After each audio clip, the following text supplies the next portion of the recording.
প্রিয় শিক্ষার্থী বন্ধুরা, বিসমিল্লাহির রহমানির রহিম। আসসালামু আলাইকুম তোমাদের সবাইকে। তোমরা সবাই কেমন আছো? আশা করছি অনেক বেশি ভালো আছো।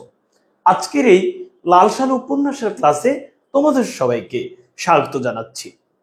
ক্লাসের একদম প্রথমে আমাকে কমেন্টস করে জানিয়ে দিতে হবে আজকের লাইভটি নেটে, লাইটে এবং সাউন্ডে ক্লিয়ার আছে কিনা, শোনা যাচ্ছে, দেখা যাচ্ছে কিনা। ওই যে তোমরা ইউটিউবে থাম্বনেল দেখো যে 2 মিনিটের মধ্যে পুরো লাল সাল মুখস্থ, হ্যাঁ আজকে ঠিক সেরকমই হবে। আমরা জাস্ট 2 থেকে 3 মিনিটের মধ্যে আমি পুরো কন্টেন্ট তোমাদেরকে একদম ঠান্ডা মাথায় বুঝিয়ে দিব। সো এখন আমার যেটি মূল কথা সেটি হচ্ছে, আমরা আজকে কয় হাজার শিক্ষার্থী নিয়ে এই লাল সালু ক্লাসটি করতে চাচ্ছি এবং যাচ্ছি। আমরা আজকে মিনিমাম 4 থেকে 5 হাজার শিক্ষার্থী নিয়ে লাল সালুর ক্লাসটি করতে চাচ্ছি। দেখি কারা কারা অবশ্যই দেখি কারা কারা শেয়ার করো। ক্লাসটি শেয়ার করে কমেন্ট সেকশনে শেয়ার ডান লিখে দাও, আর কিচ্ছু করা লাগবে না।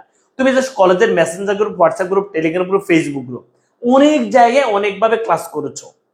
আজকে যদি আমার এই ক্লাস করার সাথে সাথে আমি বলছি লাল সালু একটা হচ্ছে বুঝায়, যত জায়গায় ক্লাস করেছো সবাই বেস্ট পড়াইছে এবং বুঝাইছে এবং তুমি বুঝছো, তাই না? কিন্তু আমার এখানে ব্যতিক্রম হচ্ছে, আমি তোমাকে লাল সালু আগে মুখস্থ করাবো, তারপর বুঝা টুজা পরে হবে। পুরো মুখস্থ আমার সাথে এখন তুমি করবা। রেডি? সো প্রিয় শিক্ষার্থী বন্ধুরা, আমি চাচ্ছি এই যাবৎকালে যত শিক্ষার্থী তোমরা ছিল আজকের এই ক্লাসে সর্বোচ্চ সংখ্যক শিক্ষার্থী তোমরা হবা। সো সবাই শেয়ার করে দিয়ে দেখি কারা কারা শেয়ার করেছি। ওকে, আমাকে একটু কমেন্ট করে জানাও। ওকে, ইমরান শেয়ার করেছ, রায়ান সাইফুয়া শেয়ার করেছ, আমার বান্ধবী তানজিয়া শেয়ার করেছ, তাহমিনা আক্তার শেয়ার করেছ। ওকে, যারা যারা শেয়ার করেছে অবুজ মন শেয়ার ডান লিখেছ। ওকে, অবশ্যই শেয়ার করতে হবে। আজকে আমরা সর্বোচ্চ সংখ্যক শিক্ষার্থী নিয়ে লাল সালু ক্লাসটি করতে চাচ্ছি। ভাইকে বুঝাইতে পেরেছি? চুল ঠিক করবো? আচ্ছা, ওকে, চুল ঠিক করতেছি। সবাই সবাই একটু দ্রুত শেয়ার করতে হবে। ঠিক আছে, জেস জান্নাত শেয়ার করেছো, সুমাইয়া আক্তার শেয়ার করেছো, আফরিন শেয়ার করে দিয়েছ, রয় শেয়ার করেছো, বাদশা শেয়ার করে ফেলেছো। ওকে, জাস্ট ঠিক আছে। এবার খাতা কলম নিয়ে যাও এবং আজকে 3000 প্লাস ক্রস করার পর শুরু করবে, এবং শুরু করলে তোমরা 5000 হয়ে যাবে আমি জানি। ঠিক আছে, আজকে 3000 প্লাস হওয়ার পর শুরু করব। ওকে, সবাই দ্রুত শেয়ার করো। ঠিক আছে, সবাই দ্রুত শেয়ার করে দাও। দেখো, আমি বলছি আমি মুখস্থ করাবো, এতটুকু তো আমার প্রতি বিশ্বাস আছে, তাই না? ওকে,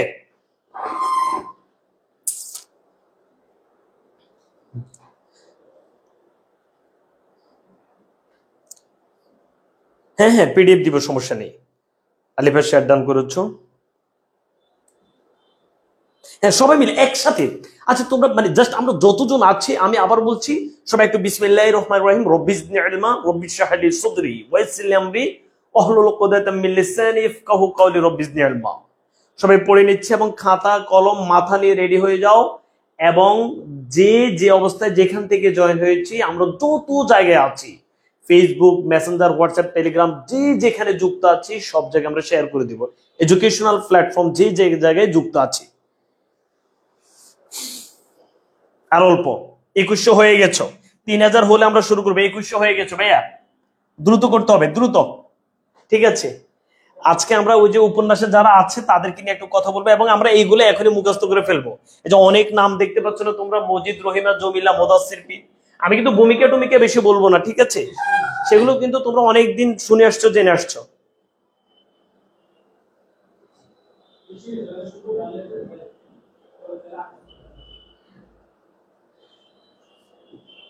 মাজার কি? চলো সবাই বিসমিল্লাহ পড়ো তো। সবাই রেডি? ভাই শুরু করি, খাতা নিয়েছি। তোমরা একটু ভাইয়া ঠান্ডা মাথায়, গতকালকে আমার সাথে যেভাবে ফ্লো চার্টের ক্লাস করেছো, একদম সবাই একজন শিক্ষার্থীর নড়ে নাই। আমি এটা খুবই ভালো লেগেছে, এবং আজকেও ঠিক একইভাবে। আমি জানি লাল সালু তোমরা মোটামুটি বুঝো, কিন্তু আজকের ক্লাসে পুরো মুখস্থ করে দিবা, এবং এখান থেকে জ্ঞানমূলক যেগুলো আছে, এমসিকিউ যেগুলো হবে, ঠিক আছে, সবকিছু আমি ক্লিয়ার করে দিব আল্লাহর রহমতে। অনুধাবনমূলক কোন কোনগুলো আসে সেগুলো ক্লিয়ার করে দিব। আর আজকের ক্লাস যদি তোমরা ভাইয়াকে সর্বোচ্চ সাপোর্ট করো, তাহলে সিরাজউদ্দৌলা নেওয়া হবে। ওকে, আচ্ছা, সবাই একটু বিসমিল্লাহ পড়ো। আমরা যে বিষয়টি নিয়ে কথা বলবো সেটি হচ্ছে লাল শালু। ঠিক আছে, লাল মানে তো লাল, আবার শালু মানে হচ্ছে লাল রঙের কাপড়।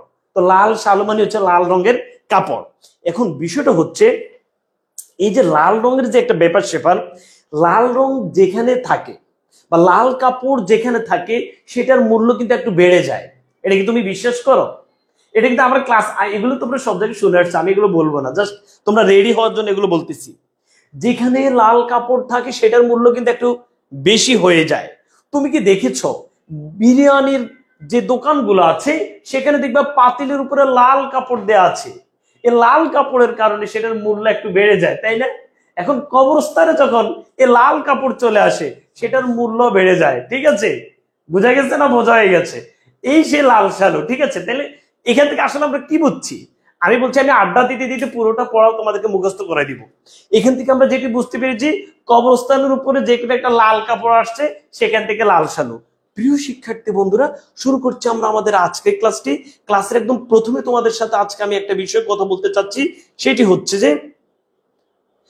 হচ্ছে তোমাদের সাথে এটি ক্লিয়ার করতে চাচ্ছি, তোমরা যারা পাচ্ছেন অক্সফোর্ড খ্যাত ঢাকা বিশ্ববিদ্যালয়ে যাদের টার্গেট এবং পড়ো এইচএসসি অ্যাডমিশন করে, আমি চ্যালেঞ্জ দিয়ে বলছি ইনশাল্লাহ সব জায়গায় ক্লাস করে এসে দিন আমাদের ভার্সিটি অ্যাডমিশন ক্লাস করবে। টিচার প্যানেল তো দেখেছো, তো তোমরা যেন সঠিক গাইডলাইন, সঠিক একদম সবকিছু যথাযথভাবে পাও, সেটার জন্য আমরা তোমাদের জন্য নিয়ে এসেছি target U challenge squad. So তোমরা যারা যারা ভর্তি হতে চাচ্ছ 23 তারিখ রাত 12টার মধ্যে ভর্তি হয়ে যাবা। ওকে, যে ডিসকাউন্ট অফার তোমাদের জন্য চলছে। প্রিয় শিক্ষার্থী বন্ধুরা, এবার আমরা লাল শালু নিয়ে কথা বলবো, তোমরা ভাইয়ের সাথে একটু মজা করে ধরবা এবং আমি যখন যেখানে যা বলি তখন সেখানে তা মুখস্থ করে ফেলবা। আচ্ছা, এখানে এই পুরোটা লাল শালুর মধ্যে কিছু নাম আছে। হ্যাঁ, নামগুলো হচ্ছে এই যে মজিদ আছে, রহিমা আছে, জমিলা আছে, মুদাসসির পীর আছে, খালেক ব্যাপারী আছে, আমেনা আছে, তনু বিবি আছে, আক্কাস আছে, মোদাব্বির মিয়া আছে, তাহের কাদেরের বাপ আছে, রতন, তাহের কাদের, হাসুনির মা, দুদু মিয়া, মতলুব খা, মাতাব্বর রেহান আলী, কালুমতি মিতি নেবে, বুঝছো, সলোমনের বাপ ধলা মিয়া, খোদেজা বিবি এক বুড়ি। এই নামগুলো আছে। এবার এই নামগুলো আমি তোমাকে কিভাবে সহজে মুখস্থ করাই দিই, আমি জাস্ট প্রথমে তোমাকে কাহিনীটি বলবো, সবাই আমার সাথে কাহিনীটা একটু সুন্দর করে ধরবা এবং এখানে মুখস্থ করে ফেলবা। তুমি একটু সবাই খেয়াল করতে হবে। বিসমিল্লাহির রহমানির রহিম। মোহাম্মদনগর একটা গ্রাম, সবাই আমার সাথে বলো, কি বলেছি? কান ধরে দাঁড়াতে রাখবো, সবাই আমার সাথে বলো, মোহাম্মদনগর একটা, হয় নাই, সবাই একসাথে বলো, মোহাম্মদনগর একটা গ্রাম। এই মোহাম্মদনগর গ্রামের মধ্যে একটা সড়ক আছে। তোমাদের গ্রামের মধ্যে বিভিন্ন যে সড়কগুলো, রাস্তাগুলো আছে সেগুলোর নাম আছে না?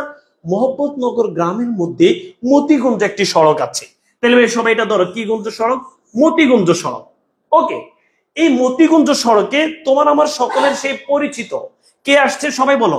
মোহাম্মদনগর গ্রামে এই ঠিক যে একটা রাস্তা আছে, এই রাস্তার নাম হচ্ছে মতিগঞ্জ সড়ক। এই সড়কে মজিদ নামে একজন ব্যক্তি আসছেন, সবাই একটু লিখে ফেলি। ভাইয়া ঠিক যেভাবে পড়াচ্ছি এইভাবে এখন আমরা মুখস্থ করে ফেলবো। মজিদ নামে একজন ব্যক্তি আসছে ঠিক দুপুরে, হয় না? সবাই একসাথে বলো, মজিদ মোহাম্মদনগর গ্রামের মতিগঞ্জ সড়কে, হয় একসাথে বলতে হবে, বলো, মজিদ মোহাম্মদনগর গ্রামের মতিগঞ্জ সড়কে ঠিক দুপুর বেলা মুনাজাতের ভঙ্গিতে। তাহলে সবাই এবার আমার সাথে এভাবে ধরো, মনে করো আমি মজিদ, এই যে আমি মজিদ, আমি মতিগঞ্জ সড়কে, মোহাম্মদনগর গ্রামের মতিগঞ্জ সড়কে ঠিক দুপুর বেলা এইভাবে এমনি করে দাঁড়ায় রয়েছি। ওকে, এই কাহিনীটি দেখছে কে? এই যে এরকম দাঁড়ায় রয়েছে, এই কাহিনীটি দেখছে, বলো, তাহের কাদের। কে দেখছে? তাহের কাদের। ওকে, এবার আসো, তাহলে তাহের কাদের কে সেটি তুমি পরে দেখবে, আপাতত যে এই কাহিনীটি দেখছে তাহের কাদের। এবার তাহের কাদের ওই জায়গায় কি করতেছে? তাহের কাদের ওই জায়গায় মাছ ধরতে গেছে। তাহলে ভাইয়া মতিগঞ্জ সড়কে, মোহাম্মদনগর গ্রামের মতিগঞ্জ সড়কে একদিন দুপুর বেলায় এই যে মজিদ নামে যে চিটিংকে তোমরা দেখতে পাচ্ছ, এই চিটার একদিন দুপুর বেলা মুনাজাতের ভঙ্গিতে একদম পাথরের মূর্তির মতো দাঁড়িয়ে ছিল, আর এই কাহিনীটি দেখছেন তাহের কাদের। ওকে, আচ্ছা যাই হোক, এই মজিদ বলতে চাচ্ছেন যে এখানে এই মতিগঞ্জ সড়কে যে মোহাম্মদনগর গ্রাম, এখানে একটা কবর আছে। কি বর ভাইয়া, কি বর? কোন বর? বর নয়, বলো, কবর।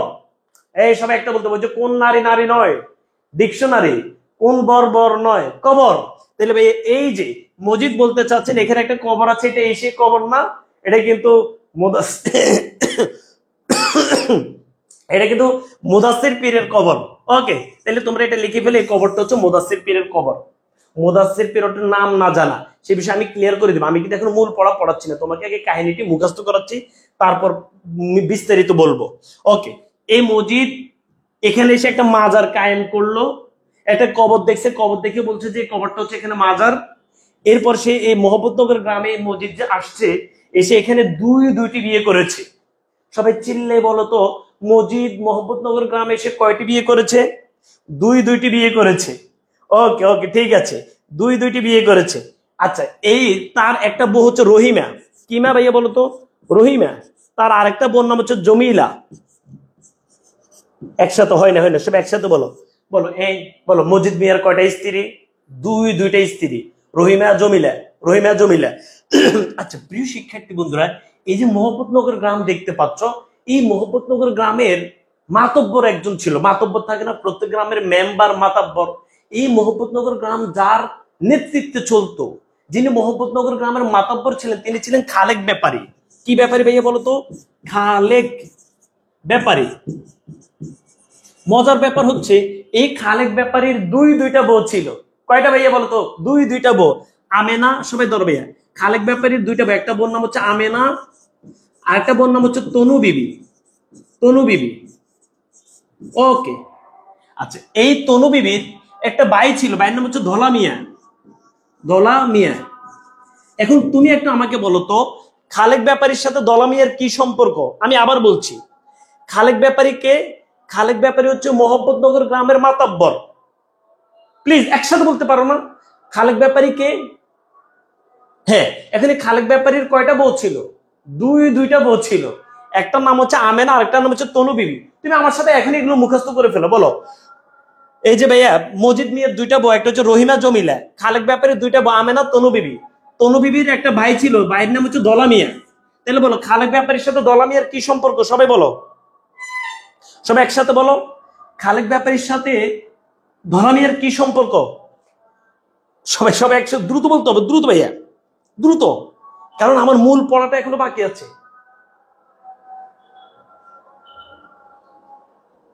তনু বিবি তানু বিবি একই কথা ভাইয়া, প্লিজ ধরো ধরো, বলো খালেক ব্যাপারীর সাথে ধলা মিয়ার কি সম্পর্ক? বলো। শালা দুলাভাই না ভাইয়া? শালা দুলাভাই, ইয়েস। আচ্ছা প্রিয় শিক্ষার্থী বন্ধুরা, এই যে তুমি মোহাম্মদনগর গ্রাম দেখতে পাচ্ছ, এই মোহাম্মদনগর গ্রামে আক্কাস নামে একটা ছেলে ছিল, আমার মতো। আক্কাস নামে একটা ছেলে ছিল, ছেলেটা শিক্ষিত ছিল। আক্কাস, লেখো আক্কাস। আক্কাস নামে একটা ছেলে ছিল। এই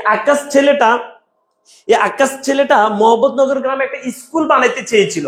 শিক্ষিত ছেলে, শুধু এটি মনে রাখো যে আক্কাস ছেলেটা শিক্ষিত ছেলে। মোহাম্মদনগর গ্রামে একটা স্কুল প্রতিষ্ঠা করতে চেয়েছিল। মসজিদ তাকে স্কুল কায়েম করতে দেয় নেই, কারণ মানুষ শিক্ষিত হইলে মসজিদের বন্ডামি চলবে না। আক্কাসের বাবার নাম ছিল মোদাব্বের মিয়া। লেখো ভাইয়া, মোদাব্বের মিয়া। তাহলে তো তোমার মোটামুটি সব মুখস্থ হয়ে গেছে। ওকে ভাইয়া, মোটামুটি হয়েছে, মোটামুটি বুঝছি। আচ্ছা ওকে, ঠিক আছে। এই যে ভাইয়া তুমি রহিমা এবং জমিলাকে দেখতে পাচ্ছ। জমিলার উপন্যাসের জমিলার একটা বোনের কথা আছে, সেটা হচ্ছে খোদেজা বিবি। বলো ভাইয়া,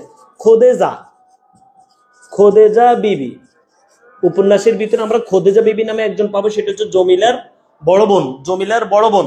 তাহলে আমার সাথে আবার আসো। মোহাম্মদনগর গ্রামে মতিগঞ্জ সড়কে আজান দিচ্ছে, সবাই একটু সুন্দর করে লিখে ফেলো, দ্রুত লিখে ফেলে ভাইয়া, যেন ভাইয়া গল্প বললে তোমার মাথার ভিতরে ঠাস ঠাস করে সব মুখস্থ হয়ে যায়। আর তনু বিবি তানু বিবি একই। বাবুরে, তোমরা তো একটা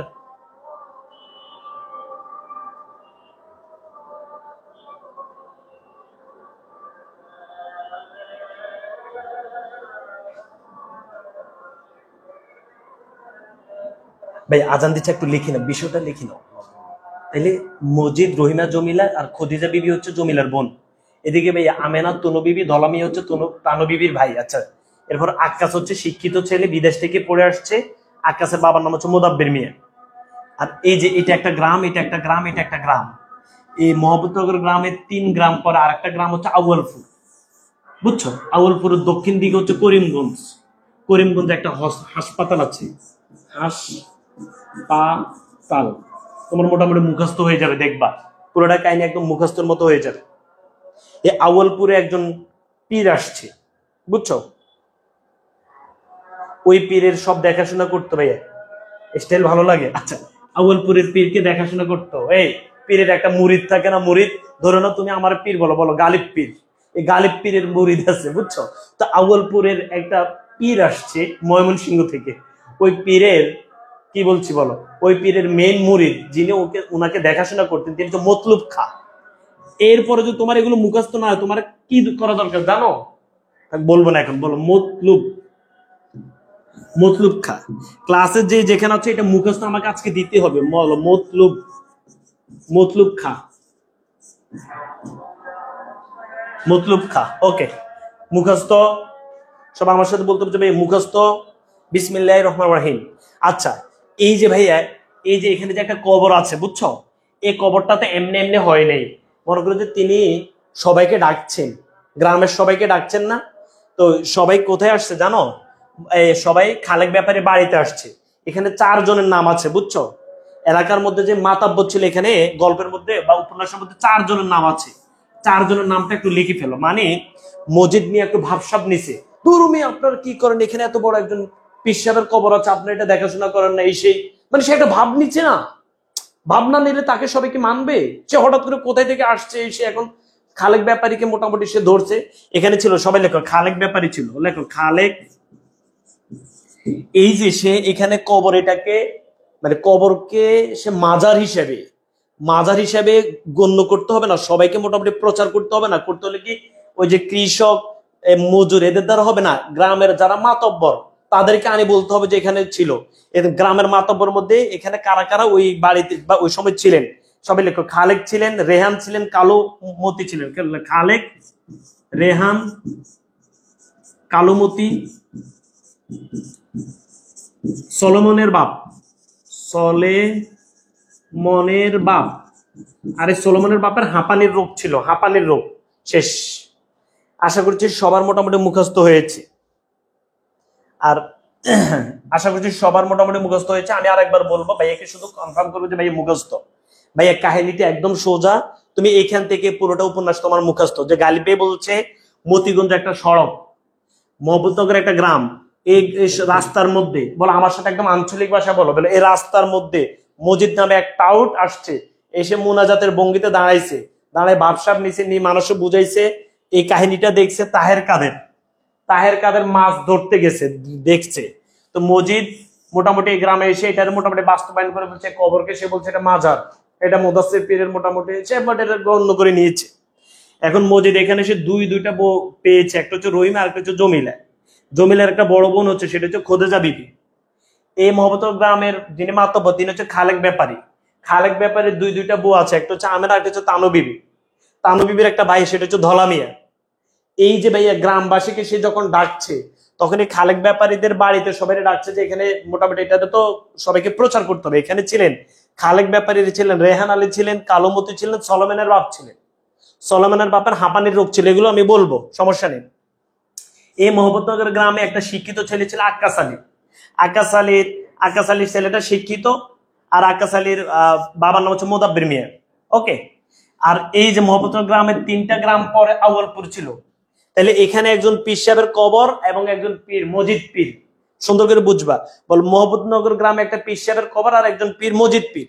মোহাম্মদনগর গ্রামে 3 গ্রাম পরে আউয়ালপুর আরেকজন পীর সাহেব ছিলেন। সেই পীর সাহেবের যিনি তদারকি করতেন, যিনি মেয়ে প্রধান মুরিদ, তিনি হচ্ছেন মতলুব খা। ওকে। আচ্ছা, এরপরে আউয়ালপুরের দক্ষিণ দিকে ছিলেন করিমগঞ্জ ছিল হাসপাতাল। ওকে। আচ্ছা, এখানে এই এই এই এই মহব্বতনগর গ্রামের কিছু পোলাপান, কাহিনীটা আমি তোমাকে একটু পরে বলবো। মহব্বতনগর গ্রামের কিছু পোলাপান এখানে একবার হামলা করছে। কিলা ভাইয়া, কিলা হামলা করাতে পোলাপান অসুস্থ হয়ে হাসপাতালে গেছে।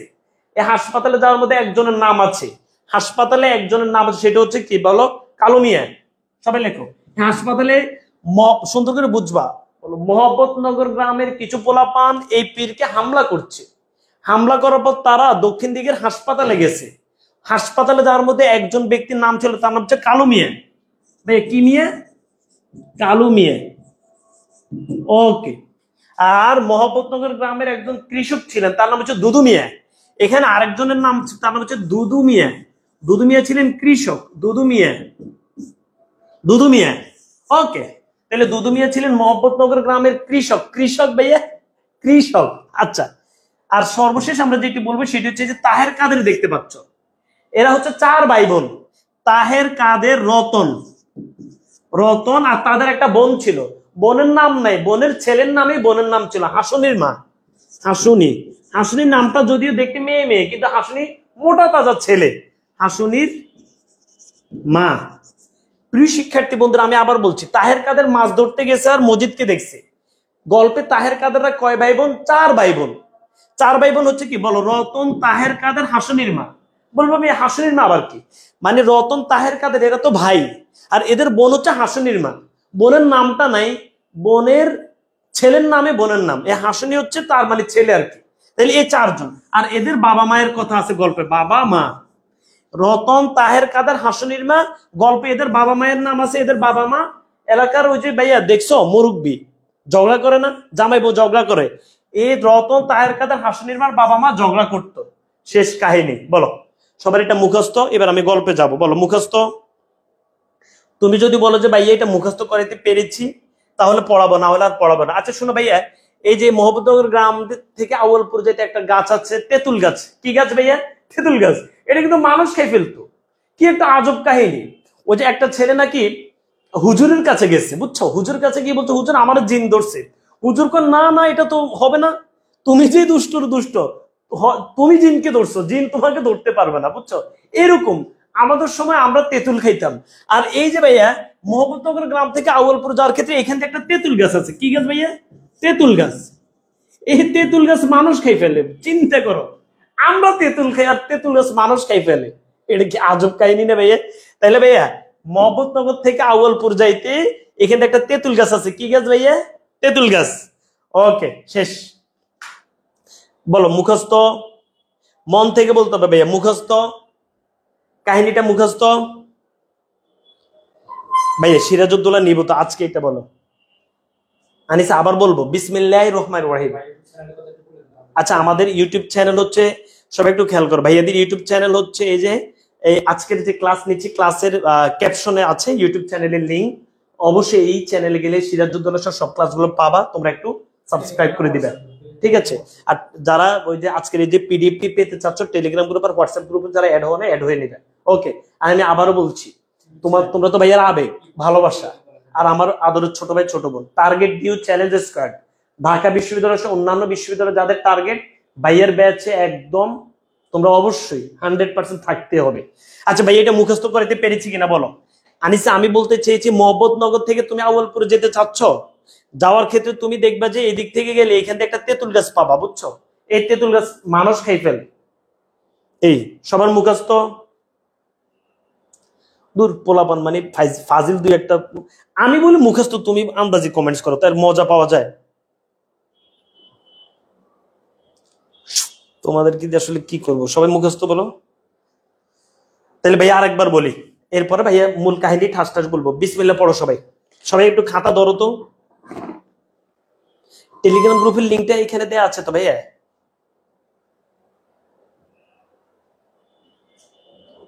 আচ্ছা সবাই একটু খেয়াল করো।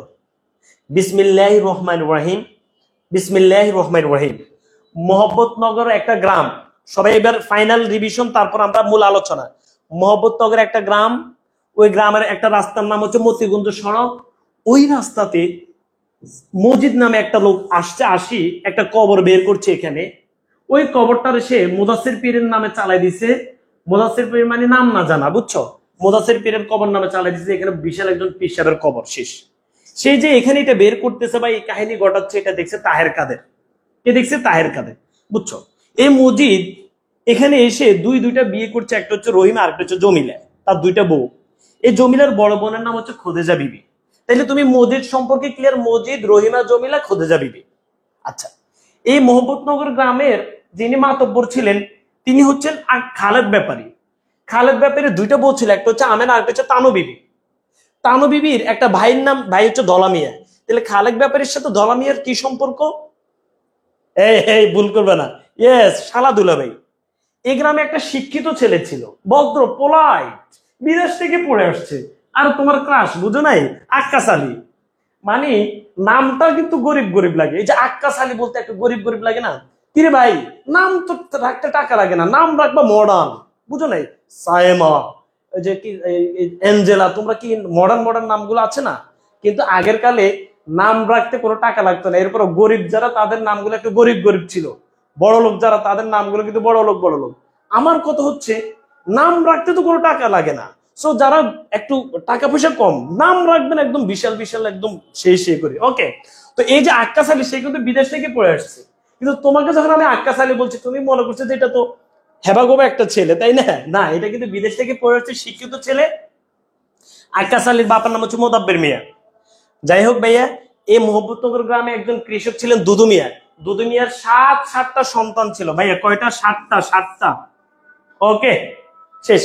আচ্ছা, এই মোহাম্মদনগর গ্রামের 1 গ্রাম 2 গ্রাম 3 গ্রাম পরে আরেকটা গ্রাম ছিল আউয়ালপুর। এই আউয়ালপুরে আরেকজন পীর সাহেব ছিল। তাহলে এখানে মজিদ পীর, এখানে আরেকজন পীর। ওই আউয়ালপুরের পীরের দেখাশোনা করতো মতলুব খা। ওকে, আচ্ছা, আউয়ালপুরের দক্ষিণ দিকে করিমগঞ্জ ছিল, করিমগঞ্জে একটা হাসপাতাল ছিল। এখানের কিছু লোক এখানে হামলা করছে। হামলা করার পর এরা মায়ের খেয়ে হাসপাতালে গেছে। এই হাসপাতালে যাওয়ার মধ্যে একজনের নাম ছিল, সে হচ্ছে কালো মিয়া। তোমাকে যদি আমি প্রশ্ন করি, কালো মিয়া কোন জায়গার, আউয়ালপুরের নাকি মোহাম্মদনগর গ্রামের? কালো মিয়া হচ্ছে মোহাম্মদনগর গ্রামের। ওকে, আচ্ছা, তুমি যদি মোহাম্মদনগর থেকে আউয়ালপুরে যেতে চাও, এখান দিয়ে একটা তেঁতুল গাছ পাবা। এই তেঁতুল গাছ মানুষ খেয়ে ফেলে। এই যে তুমি তাহের কাদেরকে দেখতে পাচ্ছ, তাহের কাদেররা 4 ভাই বোন। তাহের কাদের, রতন, হাসনির মা। আর এদের বাপ মা সবসময় ঝগড়া করতো। শেষ। আর এখানে এই যে ভাইয়া কবরকে সে মাজার বানাইছে, এলাকার মাতব্বরদেরকে ডাকছে। মাতব্বর ছিল খালেক, রেহান, কালোমতি, সলোমনের বাপ। সলোমনের বাপের হাঁপানির রোগ ছিল। মোটামুটি আমি সব কাহিনী তোমাদেরকে বলেছি। চলো এবার আমরা মূল কথাগুলো বলি, তোমরা একটু শুনবা। ওকে, বিসমিল্লাহির রহমানির রহিম। প্রিয় শিক্ষার্থী বন্ধুরা, দেখো ভাইয়া একসাথে তোমাকে যে বলেছি, তুমি এতদিন যে অনেক জায়গায় ক্লাস করেছো না, কাহিনীটা মাথার উপরে দিয়ে যাইতো না। এখন দেখো তো, আমি যদি তোমাকে বলি ভাইয়া, এই যে মজিদকে বলে ফেলতে পারবা, রহিমাকে, জমিলাকে, মুদাসসির পীরকে, খালেক ব্যাপারীকে, আমেনাকে, তনু বিবিকে বা তানু বিবি তোমরা বলো, ভাই আক্কাস আলীকে, মোদাব্বির মিয়াকে, তাহের কাদের বাপকে, রতনকে, তাহেরকে, কাদেরকে, হাসুরির মাকে, দুদু মিয়াকে, এরপর ভাইয়া মতলুব খাকে, মাতব রেহান আলীকে, কালোমতিকে, সলমানের বাপকে, দলা মিয়াকে, ঠিক আছে। এরপরে ভাইয়া এই যে খোদেজা বিবিকে, এক বুড়ি। ওকে, এইগুলো ইনশাল্লাহ তোমরা পারবা। চলো প্রথমে ভাইয়া তোমাদেরকে মজিদ সম্পর্কে বলবো, এক এক করে সবকিছু বলবো, শুধু শুনে থাকবা, ঠিক আছে? আচ্ছা, যদি মজিদ ক্লাস বুঝো তাহলে সিরাজউদ্দৌলা ক্লাস করাবো। মজিদ ধর্ম ব্যবসায়ী, স্বার্থপর, গরিবের প্রতি অত্যাচারের একটা প্রতীক। আমি যখন তোমাকে মজিদ বলেছি, সাথে সাথে তোমার মাথার ভিতরে কি কাজ করেছে বলো তো? মানে মানুষ মানুষ যারা যে কাজ করে সে নামে প্রতীক হয়ে যায়। আমি নেলসন ম্যান্ডেলা বলার সাথে সাথে তোমার মাথার ভিতরে কিন্তু কাজ করে যে নেলসন ম্যান্ডেলা স্বাধীনতার জন্য কাজ করেছে, বৈষম্য দূর করার জন্য কাজ করেছে, এরকম মাথায় চলে আসে। ওই যে তুমি ইংলিশ ফার্স্ট পেপারে পড়েছো না নেলসন ম্যান্ডেলা, তো যার নাম বলি সাথে সাথে সেটা চলে আসে। তো আমি যদি তোমাকে বলি মজিদ, মাথার ভিতরে কাজ করে সে ধর্ম ব্যবসায়ী ছিল, স্বার্থপর ছিল, গরিবের প্রতি অত্যাচার করতো, কুসংস্কার এবং প্রতারণা এবং অন্ধবিশ্বাস। মোহাম্মদনগর গ্রামে মুদাসসির পীরের নামে একটা মাজার কায়েম করছে। আক্কাস আলীকে স্কুল কায়েম করতে দিল না এবং গ্রাম ছাড়া করলো। আক্কাস আলী বিদেশ থেকে পড়ে আসছে, স্কুল একটা কায়েম করতে চাইছিল, মনে করছে এলাকার মানুষকে শিক্ষিত করবে। মজিদ চিন্তা করছে, ও মা, এলাকার মানুষ শিক্ষিত হলে তো আমাকে আর চাইবে না বা আমাকে রাখবে না বা আমার এগুলো চলবে না।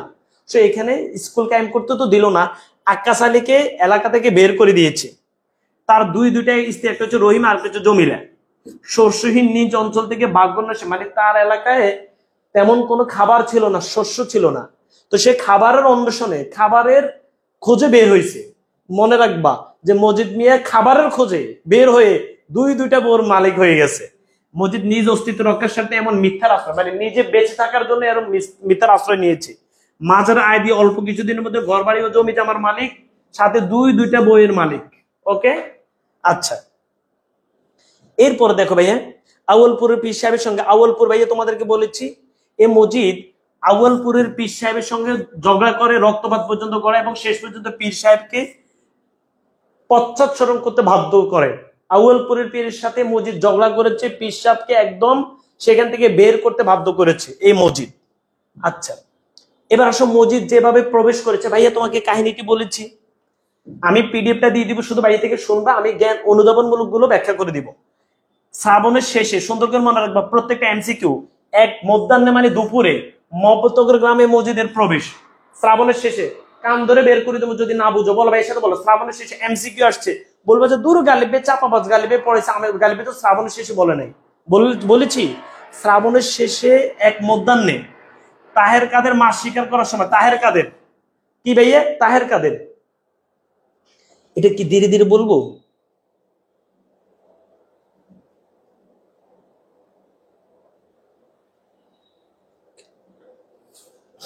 দূর, এটা বলে আস্তে আস্তে বলতাম তো, আমি শেষ করতে হবে না। বিসমিল্লাহির রহমানির রহিম। মসজিদ ধর্ম ব্যবসায়ী, স্বার্থপর, গরিবের প্রতি অত্যাচারের প্রতীক। তোমরা কেউ লিখা লাগবে না ভাই প্লিজ, আমি পিডিএফ দিয়ে দিব।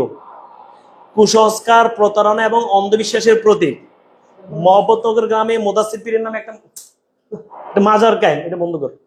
আক্কাস আলীকে স্কুল কায়েম করতে দিল না এবং গ্রাম ছাড়া করলো। মসজিদের প্রথম স্ত্রী রহিমা, মসজিদের দ্বিতীয় স্ত্রী জমিলা।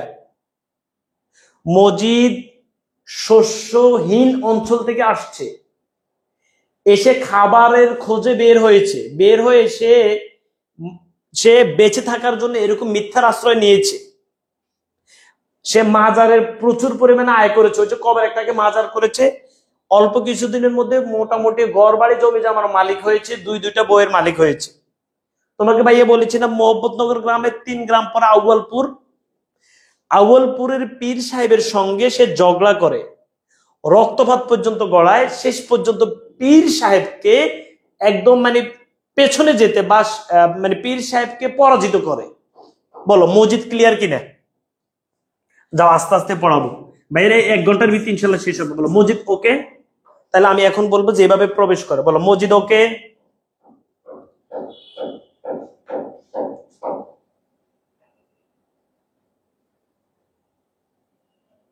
মসজিদ ওকে? আচ্ছা এত আসতে না। আচ্ছা এখন মসজিদ কিভাবে প্রবেশ করেছি সেটি ভাইয়া তোমাদেরকে বলেছি, মসজিদ কিভাবে আসছে খেয়াল করো। বিসমিল্লাহির রহমানির রহিম। ভাইয়া শ্রাবণের শেষে আসছে, বলো এই বলো বলো মসজিদ কখন এসছে? মনে থাকবে? এবার সবাই একসাথে বলো, এই যে ভাইয়া তোমরা 3500 শিক্ষার্থী আছো, একসাথে বলো, বলো মসজিদ কখন আসছে? কোথায় আসছে? মহব্বতনগর গ্রামে। কখন? শ্রাবণের শেষে ঠিক দুপুর বেলায়। ওকে, হয়ে গেছে মুখস্থ। এই মসজিদ যে এসছে এটা দেখছে কে? তাহের কাদের। তারা মাছ শিকার করার সময় দেখলো যে মতিগঞ্জ সড়কের উপরে মসজিদ মুনাজাতের ভঙ্গিতে পাথরের মূর্তির মতন দাঁড়িয়ে আছে। এই লাইনটা একটা খেয়াল করো, মতিগঞ্জ সড়ক ভাইয়া বলছি না, তাহলে মহব্বতনগর গ্রামের একটা রাস্তা মতিগঞ্জ সড়ক। বলো মহব্বতনগর গ্রামের একটা রাস্তা, রাস্তার নাম হচ্ছে মতিগঞ্জ রাস্তা। ওই রাস্তার উপরে মুনাজাতের ভঙ্গিতে পাথরের মূর্তির মতন মসজিদ দাঁড়িয়ে আছে। এটা দেখছে তাহের কাদের। তাহের কাদের কি কি ধরতে গেছে? মাছ। এ গ্রামে মাছ ধরে নাই, দেখো নাই তোমরা? আচ্ছা এখানে একটা মাছের কথা আছে, সেই মাছ হচ্ছে রুই মাছ। সবাই লিখে ফেলবে রুই মাছ, পরে তো আবার বলবো যে ভাইয়া এগুলো বলেন নাই কেন, রুই মাছ লেখো। এরপর ভাইয়া খালেক ব্যাপারীর বাড়িতে গ্রামের সকল মানুষকে তিরস্কার করেছি। কি বলে তিরস্কার করেছে লাইনটা আমি তোমাদেরকে বলছি ভাইয়া, বেএলএম বলেছে না, সেগুলো এখন বলবো না, বললে মজা পাবা না। তাহলে ভাইয়া খালেক ব্যাপারী যেহেতু গ্রামের মাতব্বর, বলো খালেক ব্যাপারী কে? হয়নি একসাথে, খালেক ব্যাপারী কে? গ্রামের মাতব্বর। খালেক ব্যাপারী বাড়িতে মানুষকে এনে তিরস্কার করেছে। কারা কারা ছিলেন সবাই একসাথে বলো, কারা কারা ছিলেন এখানে? বলো সবাই বলো কারা কারা ছিলেন, বলো এখানে কারা কারা ছিলেন, একসাথে বলতে হবে। হ্যাঁ হ্যাঁ, খালেক ব্যাপারী ছিলেন, মাতব্বর রেহান আলী ছিলেন, এরপরে জোয়ান ছিলেন কালোমতি, আর হচ্ছেন ভাইয়া সলোমনের বাপ। সবাই এটা লিখে পেলো, সলোমনের বাপের হাঁপানির রোগ ছিল। সলোমনের বাপের কি ছিল? হাঁপানির রোগ ছিল। পীরের স্বপ্নাদেশে মাজার তদারকের জন্য এই গ্রামে আগমন। এই যে মসজিদকে এমনি এমনি এখানে আসছে নাকি? সে বলছে যে আমি স্বপ্নে দেখছি, আমাকে স্বপ্নে দেখানো হয়েছে এখানে একজন পীর আছেন এবং ওই পীরের দেখাশোনা, ওই কবরটা দেখাশোনা আমাকে করতে হবে, তো আমি এখানে আসছি। মুদাসসির অর্থ নাম না জানা। মুদাসসির অর্থ ভাইয়া নাম না জানা। তাহলে ভাই মুদাসসির অর্থ কি? তিরস্কার মানে সবাইকে অপমান করেছে। ভাইয়া মুদাসসির অর্থ নাম না জানা, মুদাসসির অর্থ নাম না জানা, মুদাসসির পীর, বুঝছো, নাম না জানা। আশা করছি সবাই ক্লিয়ার হয়েছে। এবার হচ্ছে মাজার কায়েম করছে কিভাবে, সবাই এটা খেয়াল করো। মাজার কিভাবে কায়েম করেছে, মাজার কিভাবে কায়েম করেছে সবাই এটা খেয়াল করো। জঙ্গল সাফ করেছে, ভাই সেখানে তো ছিল বাগান, বুঝছো, সে বাগানটা সে জঙ্গল সাফ করলো, ইট সুরকি দিয়ে সে প্রাচীন কবর, প্রাচীন একটা কবর ছিল, কবরকে সদ্য মৃত কোনো মানুষের কবর মতো নতুন একটা করে ফেললো, ঝালরওয়ালা শালু দ্বারা আবৃত করলো, মাছের ফিটের মতো সেই সে কবর, বুঝছো, ঝালরওয়ালা শালু দ্বারা সে আবৃত করছে। এটা 2-3 বছর অন্তর মাজারের গাত্রা, মানে 2-3 বছর অন্তর অন্তর এই এই এই জিনিসটা বদলাতে হয়। এটা এটা সবাই মুখস্থ করতে হবে। গাছপালায় ঢাকা স্থানটি আগে স্যাঁতসেঁতে ছিল, এই বাগানগুলো আগে স্যাঁতসেঁতে, মানে গাছপালায় ঢাকা থাকলে এটা কি শুকনো থাকে না, স্যাঁতসেঁতে থাকে, স্যাঁতসেঁতে থাকে। এখন সেটি গাছপালা কেটে ফেলছে, এখন রোদে পড়ে খটখটে হয়ে উঠলো, একদম মানে খটখটে, বুঝছো তো। আচ্ছা, বাতাসের ব্যবসা গন্ধ এখন আর নাই, এখন মোটামুটি সব শুকনো হয়ে গেছে। এখানে আর কি কি আসতে পারে, মাজারে প্রবেশ করতে তোমাদের অজু করে প্রবেশ করতে হবে, অজু। আচ্ছা, এরপর হচ্ছে এই মাজারটা তোমাদের এমসিকিউ থাকবে রহস্যময় ছিল, মাজারটা রহস্যময় ছিল, এটা লিখে ফেলো ভাইয়া, অজু করতে হবে, রহস্যময় ছিল। আর এই মাজারটা একবার মাজারটা ভেসে যায়, বন্যার পানিতে ভেসে যায়। ঠিক আছে, লিখে ফেলো ভাইয়া, সলোমনের বাপ, ইয়েস, মাজারটা বন্যার পানিতে ভেসে যায়, বন্যার পানিতে ভেসে যায়, সবাই লিখে ফেলে। তাইলে ভাইয়া মাজার কিভাবে কায়েম করেছে একদম সবাই সহজ কথায় বুঝে ফেলছি না, মাজারটা বন্যার পানিতে ভেসে যায়। ওকে, শেষ। আচ্ছা, তাহলে ভাইয়া জঙ্গল সাফ হয়ে গেল, ইট সুরকি দিয়ে সে প্রাচীন কবর, ইট সুরকি এটা মাথায় রাখবে যে ভাই আমি কিন্তু সব কিন্তু বলতেছি, ইট সুরকি দিয়ে সে প্রাচীন কবর সদ্য মৃত কোনো মানুষের কবর মতো নতুন দেহ ধারণ করলো, ঝালরওয়ালা শালো দ্বারা আবৃত হলো, মাছের পিঠের মতো সেই কবর, 2-3 বছর অন্তর অন্তর এগুলো বদলাতে হয়। গাছপালায় ঢাকা স্থানটি এখন স্যাঁতসেঁতে, আগে স্যাঁতসেঁতে ছিল, এখন একদম শুকনো হয়ে গেছে। আগে ব্যবসা গন্ধ ছিল, এখন আর কোনো গন্ধ নেই। আর এই মাজারে ঢুকতে অজু করে ঢুকতে হয়, এই মাজারটা রহস্যময় ছিল এবং বন্যার পানিতে মাজারটা ভেসে যায়। এখানে তোমাদের এই যে তাহের কাদেরের ব্যাপারে আরেকটা যেটা আসবে এমসিকিউ, সবাই একটু খেয়াল করো। আরেকটা যেটা, সেটা হচ্ছে বিস্তৃত ধান ক্ষেতের এক প্রান্তে তাহের কাদের ছিল। তোমাদের পরীক্ষাতে আসবে যে তাহের কাদের তো মাছ শিকার করে, তারা ছিল কোথায় বলো, বিস্তৃত বিশাল ধান ক্ষেতের এক প্রান্তে ছিল। জাস্ট এটা লিখে রাখো ভাইয়া, বলো গালিবে বলছে বিশাল ধান ক্ষেতের এক প্রান্তে তাহের কাদের ছিল, বিশাল, এটা বইতে যেটা আছে বিস্তৃত ধান ক্ষেতের এক প্রান্তে তাহের কাদের ছিল, বিস্তৃত ধান ক্ষেতের এক প্রান্তে তাহের কাদের ছিল। আচ্ছা শুনো, এই যে গালিব মাহমুদ একটা পেজ আছে, সেই পেজ হচ্ছে আমার, বুঝছো, আমার মানে পার্সোনাল লাগে, কিন্তু এখানে মানবিকের বিষয়গুলোর ক্লাস হবে আগামীকাল থেকে। যেহেতু পড়ো পেজে আমরা হচ্ছে অন্যান্য বিষয়গুলোর ক্লাস নিতে হচ্ছে, আমরা আগামীকাল থেকে আইসিটি সকাল থেকে শুরু করব, বুঝছো। তো গালিব মাহমুদের মানবিকের ক্লাস হবে এবং ব্যবসা শাখার গ্রুপের ক্লাসগুলো হবে। তোমরা এই গালিব মাহমুদ যে পেজ আছে সবাই এই পেজে চলে যাবে এবং লাইক কমেন্ট শেয়ার করে পাশে থাকবা। ভাই এর জন্য এই কাজ করতে পারবা না ভাই, তোমাদের জন্য এতটুকু চিল্লে এই কাজ করা যাবে না, ঠিক আছে, এটা পেজ, বুঝছো, এটা পেজ। আচ্ছা সবাই এটা বুঝছো তো, এক প্রান্তে ছিল। আচ্ছা ভাইয়া এটা মনে রাখবা যে এখানে কিন্তু উত্তর দিকের কথা আছে, যে মোহাম্মদনগর গ্রাম যে এটা উত্তর দিকে। আবার তো বলবে যে দূর গালিবে চাপা মারছে কিছু, এগুলো বলে নাই। দেখো ভাই উত্তর দিকে, মোহাম্মদনগর গ্রামটা ছিল উত্তর দিকে। ওকে, আচ্ছা ঠিক আছে। আর এরা ছিল নৌকায়, আমার তাহের কাদের ছিল নৌকায়, শেষ, সবাই ক্লিয়ার। আচ্ছা এই নৌকায় তোমরা কেউ আমাকে বলতে পারবে এই নৌকার তাহের কোথায় ছিল, কাদের কোথায় ছিল? এই যে তাহের কাদের ধান খেতের বিস্তৃত এক প্রান্তে ছিল, নৌকায় ছিল, নৌকার মধ্যে তাহের ছিল সামনে, কাদের ছিল পেছনে, সবাই লিখে পেল। তাহের সামনে, কাদের পেছনে, হয়ে গেছে সবার মুখস্থ। তাহের সামনে কাদের পেছনে, নৌকায় ছিল, নৌকায়। পরে বলবা গালিবে বলে না, বলো নৌকায় ছিল, তাহের সামনে কাদের পেছনে। এই যে তাহের কাদের দান খেতে ছিল, নৌকায় ছিল, নৌকায় তাহের সামনে কাদের পেছনে, বলো ভাইয়া, তাহের সামনে কাদের পেছনে। ওকে, এটা মনে রাখবা যে তাহের বড় ভাই এই কারণে সামনে, কাদের ছোট ভাই পেছনে, সবার বড় ভাই হচ্ছে রতন। আচ্ছা মাজার কায়েম করছে, এটা বলছি মসজিদের প্রভাব ধরে রাখতে, সে তার প্রভাব ধরে রাখতে কি কি কাজ করছে, এটা এটা এই পয়েন্টটা ধরো। মসজিদ তার প্রভাব ধরে রাখতে কি কি কাজ করছে? ফসল ওঠার সময় গ্রামবাসী আনন্দের গান গায়, সে ওই গান বন্ধ করে দেয়। আচ্ছা শুনো, সে যদি এগুলো না করে তাহলে গ্রামের মানুষ তাকে মানবে? আচ্ছা, তোমরা কি কখনো গ্রামে গিয়েছো বা যাদের বাড়ি গ্রামে, দেখবা যে মানুষ যখন ধান কাটে সেই লেভেলের গান টান গাইবে, তাহলে তারা শক্তি পায়। তো মসজিদ এদেরকে গান গাইতে দেয় না, গান বন্ধ করে দিয়েছে এবং তাদেরকে তিরস্কার করে। আচ্ছা, রহিমা স্বচ্ছন্দ চলাফেরা বাধা দেয়। রহিমা একটু, রহিমা কিন্তু সেই লেভেলের ছিল, বুঝছো? তো রহিমার এই যে চলাফেরা, মানে দেখো না নায়িকারা কিভাবে হাঁটে, রহিমা একটা স্টাইলের হাঁটতো। রহিমাকে বলছে মাটির উপরে এভাবে হাঁটা যাবে না, গুণ হবে।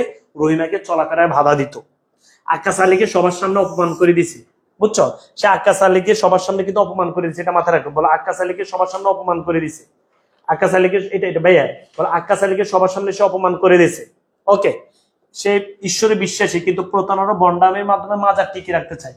মজিদ কিন্তু আল্লাহকে বিশ্বাস করে, কিন্তু এরপরে তার প্রতারণা এবং বন্ডামের মাধ্যমে মাজার টিকে রাখতে চায়। মাঝে মধ্যে সে নিজে হতাশ হয়ে যায়, সে তো জানে এটা তার বন্ডামি, এ কারণে মাঝে মধ্যে সে নিজে হতাশ হয়ে যায়। ওকে, মাঝে মধ্যে সে নিজেই হতাশ হয়ে যায়। বুঝাইতে পেরেছি? শেষ।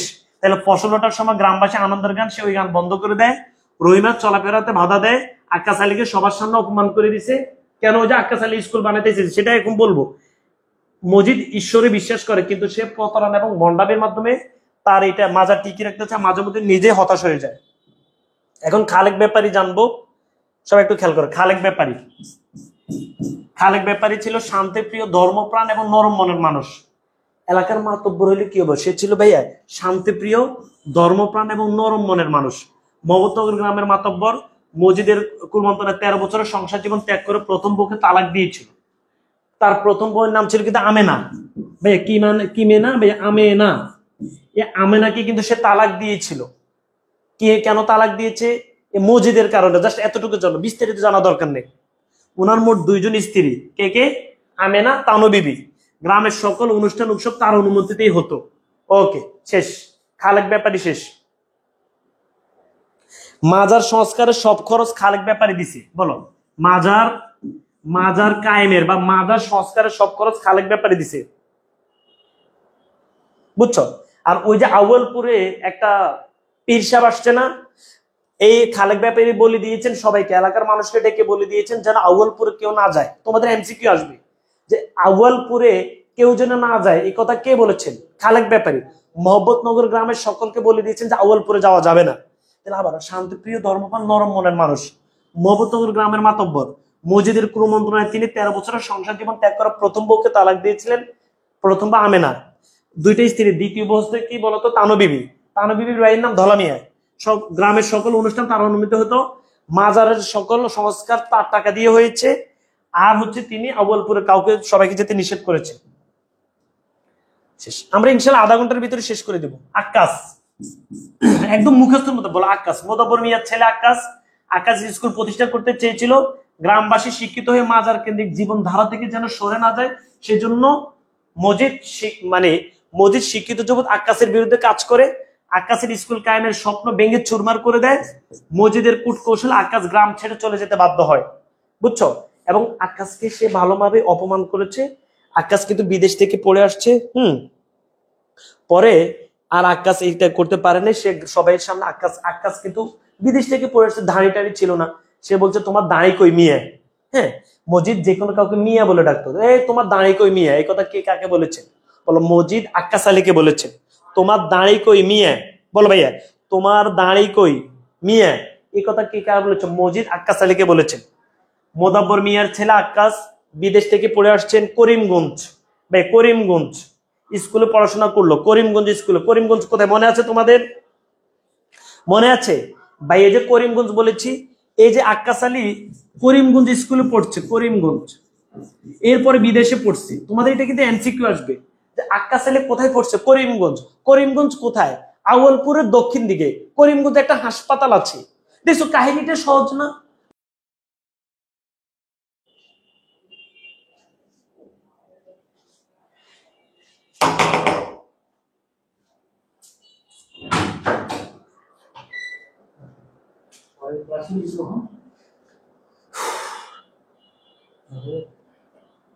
হ্যাঁ হ্যাঁ, করিমগঞ্জ হাসপাতাল।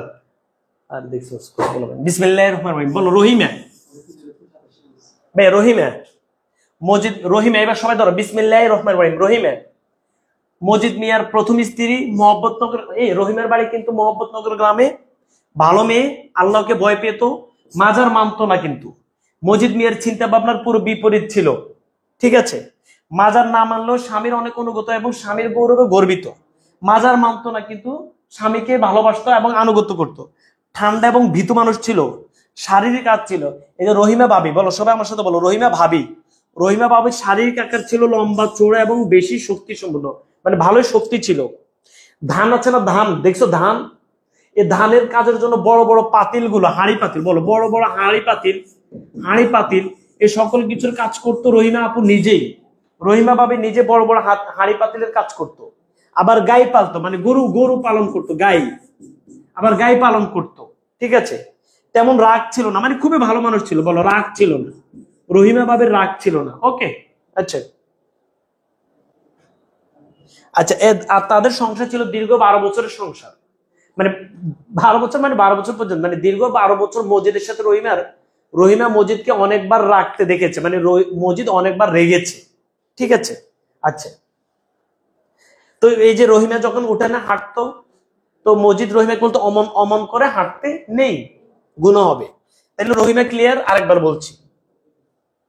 রহিমা মজিদ মিয়ার প্রথম স্ত্রী, মমত গ্রামের মেয়ে, ভালো মেয়ে, আল্লাহকে ভয় পেত। ওকে, আল্লাহকে ভয় পেত, ভালো মেয়ে, আল্লাহকে ভয় পেত, মাজার মানতো না। মাজার মজিদ মিয়ার চিন্তা ভাবনার বিপরীত ছিল। মাজার না মানলেও স্বামীর অনেক অনুগত, স্বামীর গৌরবে গর্বিত। ঠান্ডা এবং ভীতু মানুষ, মোটামুটি রহিমা ভাবি সেই ছিল, বলো সেই। আর হাঁড়ি পাতিল ধানের সব কাজ করতো, রাগ ছিল না।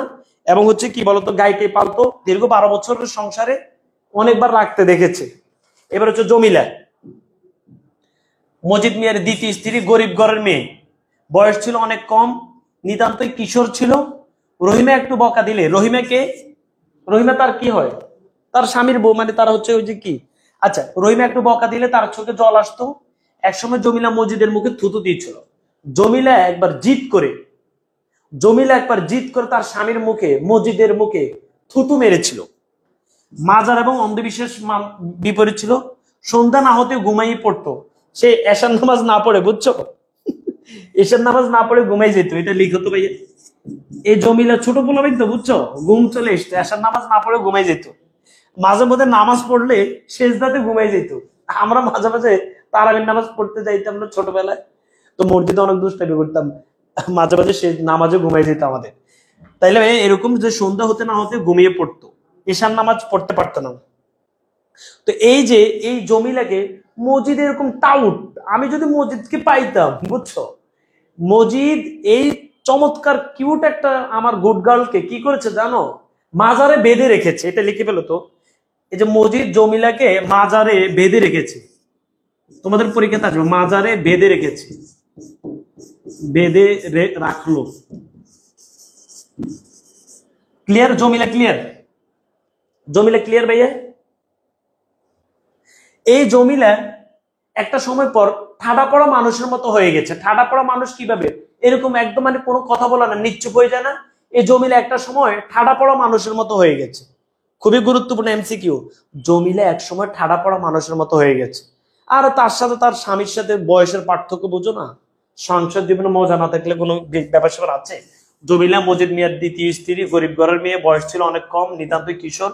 রহিমা একটু বকা দিলে তার জল আসতো, তার সতীন, বুঝছো। আচ্ছা, একসময় জমিলা মসজিদের মুখে থুতু দিয়েছিল। মাজার এবং অন্ধবিশ্বাসের বিপরীত ছিল। সন্ধ্যা হতে না হতে ঘুমিয়ে পড়তো, মাঝে মাঝে মানে সেজদা ঘুমিয়ে পড়তে, এশার নামাজ না পড়ে ঘুমাই যেত। মসজিদটা টাউট তাকে মাজারে বেঁধে রাখলো। ওকে, শেষ। এবং সে একসময় ঠাডা পড়া মানুষের মতো হয়ে গেছে। আচ্ছা, তাহের কাদেরের বাপ, তাহের কাদের তো আমি বলছি, তাহের কাদেরের বাপের নাম পাওয়া যায় নাই, বুঝছো। খুবই একটা সময় সে খুবই মানে এলাকাতে দেখবা গরিব হইলো, এলাকাতে কিছু নাম আছে না, সে জীবনে মাস্টারি করে না কিন্তু তার নাম মাস্টার, বুঝে নেই, এরকম আছে আর কি। তো এই তাহের কাদেরের বাপ ভালো মোটামুটি বুদ্ধিমান মানুষ ছিলেন, হ্যাঁ। এরপরে তারা স্বামী স্ত্রী অনেক ঝগড়া করতো, নাম পাওয়া যায় নাই, বদরাগী এবং জেদি মানুষ ছিলেন। একসময় অনেক বুদ্ধিমান মানুষ ছিলেন। 4 সন্তান, রতন, তাহের, কাদের, হাসুনির মা। তাহলে ভাই হাসুনির মা হচ্ছে এদের বোন, আর হাসুনি হচ্ছে এই যে এর মানে তার ছেলে, মোটা তাজা ছেলে, বাট এর নামও পাওয়া যায়নি। তাহলে তাহের কাদেরের বাপের নামও পাওয়া যায়নি, মায়ের নামও পাওয়া যায়নি, বোনের নামও পাওয়া যায়নি। বাট বোনের নামটা আমরা পেয়েছি হাসুনির মা হিসেবে। আর হাসুন হচ্ছে এদের বাইগ্নে আর কি, বুঝছো?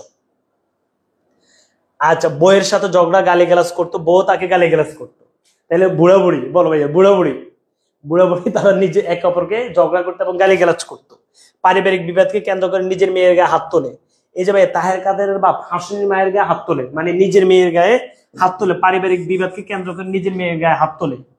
হাসুনির মার ব্যাপার স্যাপার হচ্ছে তার মানে স্বামী মারা গেছে, সে আর বিয়ে বসানে বাপের বাড়িতে চলে আসছে। মেয়েরা বিয়ের পরে বাপের বাড়িতে আসলে স্বাভাবিক একটু গুরুত্ব কম পাবে। সো তো তার বাবা যেহেতু ঝগড়া বিবাদ করে, তো একদিন তাকে ভালোভাবে পিটছে। মজিদের অপমান এইটার কারণে বিচার হয়েছে, বিচারে সে খুব অপমানিত হয়েছে, অপমানিত সে নিরুদ্দেশ হয়ে গেছে। এটা মনে রাখবা। বলো, তাহের কাদের বাপ নিরুদ্দেশ হয়ে গেছে। নিরুদ্দেশ মানে কোন দিকে চলে গেছে? মেয়ের গায়ে হাত তোলার অপরাধে মজিদ তাহের কাদের বাপের বিচার করলো, শেষ। তাহলে তুমি মোটামুটি এটা বুঝছো, তাই না? তাহের কাদের বাপের কাহিনীটা বুঝছো। এবার হচ্ছে হাসুনির মা। হাসুনি হচ্ছে মোটা তাজা পোলা, নাম শুনতে মনে হয় মেয়ে, না রে ভাইয়ের ছেলে, বুঝছো? মোটা তাজা পোলা, তাহের কাদেরের বোন, বিধবা, দরিদ্র এবং দুর্বল। হাসুনির মা হচ্ছে বিধবা, দরিদ্র এবং দুর্বল। ভাইয়া খেয়াল করতে হবে, হাসুনির মা বিধবা, দরিদ্র এবং দুর্বল, বিধবা, দরিদ্র এবং দুর্বল। স্বামীর মৃত্যুর পর বাবার বাড়িতে চলে আসে। বিধবা, বিয়ে করতে আর আপত্তি, মানে সে বিয়ে করবে না। শ্বশুর বাড়িতে যায় না, কারণ শ্বশুর বাড়ির মানুষ অনেক খারাপ। জ্বর এলে অনেক ধরনের হইচই করতো, মানে এটা খুবই গুরুত্বপূর্ণ এমসিকিউ, খেয়াল করো। হাসুনির মা যখন জ্বর দেখতো, জ্বর তুফান দেখলে তার আর ভালো লাগতো না, ঠিক আছে? আচ্ছা, অন্যর বাড়িতে ধান বানার কাজ করতো, সবচেয়ে বেশি কাজ করছে মজিদের বাড়িতে। মজিদের বাড়িতে রহিমা বাবির সাথে। বলো ভাই, মজিদের বাড়িতে রহিমা বাবির সাথে হাসুনির মা সবচেয়ে ধানের কাজ বেশি করেছে। আচ্ছা, এই যে ভাইয়া মজিদ হাসুনির মাকে, সবাই এটা মনে রাখবা, এই মজিদ হাসুনির মাকে একটা শাড়ি দিয়েছে। কি দিয়েছে বলতো? একটা শাড়ি দিয়েছে, বেগুনি রং এবং কালো পাড়। সবাই বলো এই শাড়িটা, এটা খুবই গুরুত্বপূর্ণ ভাইয়া। শাড়িটা হচ্ছে বেগুনি রং, বেগুনি রং এবং কালো পাড়, মানে শাড়ির পাড়টা হচ্ছে কালো। তাহলে ভাই মজিদ হাসুনির মাকে একটা শাড়ি দিয়েছে, মজিদ হাসুনির মাকে একটা শাড়ি দিয়েছে, শাড়িটা হচ্ছে বেগুনি রং এবং কালো পাড়। শাড়ির ওই যে কাছা যেটা বলে সেটা হচ্ছে কালো। তাহলে ভাই মজিদ হাসুনির মাকে একটা শাড়ি দিয়েছে। আচ্ছা, এই হাসুনির মা, সুন্দর করে বুঝবা, এই হাসুনির মা রহিমার কাছে আসতো, এসে বলতো যে ভাবি, তো ভাবি বলতো না, বুবু বলতো, বুঝছো? এই হাসুনির মা রহিমাকে বুবু বলতো, বুবু। কি বলতো ভাইয়া? বুবু বলতো। বলো, হাসুনির মা রহিমাকে কি বলতো? বুবু বলতো, যে বুবু, আমার আমার যেন মৌত হয়। আপনি মজিদ মিয়াকে বললেন আমার জন্য দোয়া করতে, আমার যেন মৌত হয়। তা আবার এই রহিমা ভাবি হাসুনির মাকে বলে, তোমার মৌত হলে তোমার হাসুনিকে কে দেখবে? তা হাসুনি বলে, আপনি দেখবেন। ঠিক আছে। আবার সে মাঝে মাঝে এসে বলতো, মানে আপনি মজিদ মিয়ারে বললেন যে আল্লাহর কাছে বলছে যে বুড়া বুড়ির যেন আল্লাহ লই যায়, নিয়ে যায়, বুঝছো? এরকম করে বলছে আর কি। হ্যাঁ, বইয়ে কিন্তু হয়েছে লইয়া যায় যেন আছে, বুঝছো? লইয়া যায়। বুড়া বুড়ি সবসময় ঝগড়া করতো না, বলছে বুড়া বুড়ির যেন আল্লাহ নিয়ে যায় বা লইয়া যায়। ঠিক আছে, এটা যেন দোয়া করে। আশা করছি সবাই বুঝছে। এবার হচ্ছে দুদু মিয়া। দুদু মিয়া হচ্ছে গ্রামের কৃষক। দুদু মিয়ার 7 জন ছেলের বাপ ছিল। আচ্ছা, তো দুদু মিয়া ওই যে ধানের কাজ করতো, 7 জন ছেলে। তো দুদু মিয়া একদিন ওই যে খেতে কাজ করছে ধানের, পরে ভালো মানের গান টান গাচ্ছে। ওই সময় মজিদ ওইখানে গিয়েছে। মজিদ ওইখানে যাওয়ার পর মজিদ তাকে গান গাইতে দেখে অপমান করেছে, বুঝছো? অপমান করেছে। এবং এই সময় তার সাথে তার একটা ছেলে ছিল, 7 ছেলের মধ্যে এক ছেলে ওই দিন তার সাথে ছিল। এটা মাথায় রাখবা যে দুদু মিয়ার কাহিনীটা হচ্ছে দুদু মিয়া ধানের কাজ করছে এবং গান গাচ্ছে। মজিদ এটা দেখে মজিদ তাকে অনেক বেশি অপমান করেছে। ওকে, আচ্ছা, এরপরে তার 7 ছেলের মধ্যে এক ছেলে ওই দিন ওইখানে ছিল। তো দুদু মিয়াকে মজিদ বলে, এই কলমা জানো মিয়া? বলো, কলমা জানো মিয়া? এই কথা কে কাকে বলছে? মজিদ দুদু মিয়াকে বলেছে। তো সে বলছে কি, মানে আমি গরিব মূর্খ মানুষ, আমি গরিব মূর্খ মানুষ, এর কথা কে বলেছে? দুদু মিয়া। আমি গরিব মূর্খ মানুষ, দুদু মিয়া বলছে। তো আবার ওই সময় কিন্তু ইয়ে ছিল, ওই যে খালেক ব্যাপারী, সে বলছে তুমি আমার মুক্তবে চলে আসিও, আমার মুক্তবে চলে আসিও, আমার মুক্তবে চলে আসিও, মুক্তবে তোমাকে পড়ানো হবে, বুঝছো? আশা করছি সবাই এটা বুঝছো। ভাইয়া তোমাকে ভাইয়া আরেকটা কথা বলতে ভুলে গেছি এখানে, ওই যে আক্কাস আলীর যে ব্যাপার সেবার, বুঝছো? তো তোমাকে এখানে একটু সবাই এটা একটু লিখে ফেলো তো, আক্কাস আলীর ব্যাপার স্যাপার আমি একটা কথা বলতে বলে গেছি। এখানে আক্কাস আলীকে যে স্কুল কায়েম করতে দিল না, স্কুলের বিপরীতে মসজিদ এলাকাতে একটা মসজিদ করছে, মসজিদ, এটা মাথা রাখবা। আক্কাস আলী যে স্কুল কায়েম করতে চেয়েছিল, তো মসজিদ স্কুল কায়েম করতে দেয় নাই। এখন মানুষকে তো বুঝাইতে হবে যে আমাদের স্কুল থেকে মসজিদ বেশি প্রয়োজন। মানুষকে যখন মসজিদ বলছে যে মসজিদ বেশি প্রয়োজন, তখন মানুষ তো আর মসজিদের বিরোধিতা তো কেউ করতে পারে না। দেখছো পলিটিক্স, পলিটিক্স বুঝো, এটার বলে পলিটিক্স। মানে স্কুলের বিপরীতে সে বলছে যে সবাইকে বলছে মসজিদ। আর এই মসজিদের 12 আনা খরচ কিন্তু ভাইয়া, 12 আনা খরচ খালেক ব্যাপারী দিয়েছে, বাকি খরচ এলাকাবাসী দিয়েছে, এটা মাথা রাখবা। বাকি খরচ এলাকাবাসী, এলাকাবাসী। প্রত্যেকটা এমসিকিউ ভাইয়া বলে দিয়েছি তোমাকে, যে আক্কাস আলীর স্কুলের বিপরীতে মসজিদ কায়েম করছে, ও মসজিদের 12 আনা খরচ দিয়েছে খালেক ব্যাপারী, বাকি খরচগুলো দিয়েছে এলাকাবাসী। আশা করছি সবাই বুঝছো। বলো খালেক ব্যাপারী, এলাকাবাসী। যাক, মক্তব কার সবাই বুঝছো, মক্তব হচ্ছে খালেক ব্যাপারীর। ওকে, এরপর হচ্ছে আমেনা। বেশি কথা বলবো না ভাইয়া, আমেনার ব্যাপারে যেটা বলবো সবাই একটু ধরো। আচ্ছা, আমেনা হচ্ছে খালেক ব্যাপারীর প্রথম স্ত্রী। 13 বছর বয়সে খালেক ব্যাপারীর সাথে বিয়ে হয়, 13 বছর বয়সে, বর্তমান বয়স 30। সবাইকে ধরছি। বলো খালেক ব্যাপারীর প্রথম স্ত্রী আমেনা হচ্ছে খালেক ব্যাপারীর প্রথম স্ত্রী। 13 বছর বয়সে খালেক ব্যাপারীর সাথে বিয়ে হয়, বর্তমান বয়স 30। তার স্বামী তাকে আউয়ালপুরের পীরের পানি পোড়া আনতে বললো। কেন? শোনো, এই যে তানু বিবির প্রত্যেক বছর সন্তান হইতো, কার বলতো? তানু বিবির, তার সতীনের, আমেনার সতীনের প্রত্যেক বছর সন্তান হইতো। আমেনার কোনো সন্তান হয়নি। কাহিনীটা তোমরা জানো ভাইয়া, সংক্ষেপে বলে দিই, বুঝছো? আমেনার কোনো সন্তান হয় না। এখন আমেনার তো সন্তান লাগবে, আমেনা কিভাবে জানছে যে আউয়ালপুরের পীরের পানি পোড়া খাইলে সন্তান হবে? পরে আমেনা খালেক ব্যাপারীকে এটা বলছে। এখন খালেক ব্যাপারী তো আর তোমার ওই যে ইয়াকে পছন্দ, আউয়ালপুরে যেতে পারবে না। এখানে সমস্যা আছে, কারণ মসজিদ তো আউয়ালপুরের পীরকে পছন্দ করে না। তো খালেক ব্যাপারী কি করছে জানো? যেহেতু তার প্রথম স্ত্রী বলেছে, বইয়ের একটা আবদার, খালেক ব্যাপারী এটার জন্য দলামিয়াকে পাঠাইছে। কাকে পাঠাইছে বলতো? দলামিয়া। দলামিয়াকে, দলামিয়া হচ্ছে তানু বিবির ভাই। মজার ব্যাপার হচ্ছে দলামিয়া খালেক ওই আউয়ালপুরে না গিয়ে মসজিদের কাছে গেছে। কাহিনীটা তুমি বুঝছো তো, যে পানি পড়া লাগবে আমেনার। আমেনা বলছে খালেক ব্যাপারীকে, খালেক ব্যাপারী বলছে দলামিয়াকে। দলামিয়া যারা আউয়ালপুরে, দলামিয়া আউয়ালপুরে না গিয়ে দলামিয়া গিয়েছে মসজিদের কাছে। চিন্তা করো, মসজিদ বলতেছি কি ব্যাপার, আমার কাছে থেকে, আমার এলাকা থেকে আমার পানি পড়া না নিয়ে সে কোথায় আউয়ালপুরের লোক পাঠাইছে। এখান থেকে আমেনা এবং মসজিদ শত্রু হয়ে গেছে। ওকে, আশা করছি তোমরা সবাই এটা বুঝছো। হ্যাঁ হ্যাঁ, দলামিয়া। তাহলে বলো, সতীন তনু বিবি হিসেবে, তানু বিবি, হ্যাঁ, তার স্বামী তাকে আউয়ালপুরের পীরের পানি পড়া আনতে বললো। নিঃসন্তান আমেনা সন্তান কামনার অধীর হয়ে মসজিদের প্রতিদ্বন্দ্বী পীরের প্রতি আস্থাশীল হয়। মানে আমেনা মসজিদের প্রতি আস্থা না এনে মসজিদের প্রতিদ্বন্দ্বী পীর আউয়ালপুরের পীরের প্রতি আস্থাশীল হয়। আচ্ছা, মসজিদ আমেনার চরিত্র তো এরপরে শুনো। এখন মসজিদ আর আমেনার শত্রু হয়ে গেছে। মসজিদ আমেনার শত্রু হয়ে মসজিদ আমেনাকে এমন অনেকগুলো শাস্তি দিয়েছে, সেগুলো আমরা দেখবো, বুঝছো?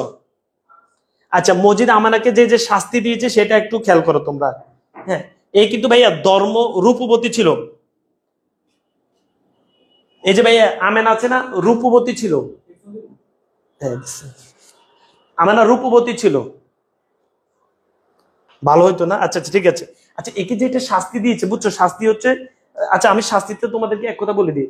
তাকে না খেয়ে রোজা থাকতে বলেছে, না খেয়ে, মানে রোজা থাকতে বলেছে না খেয়ে।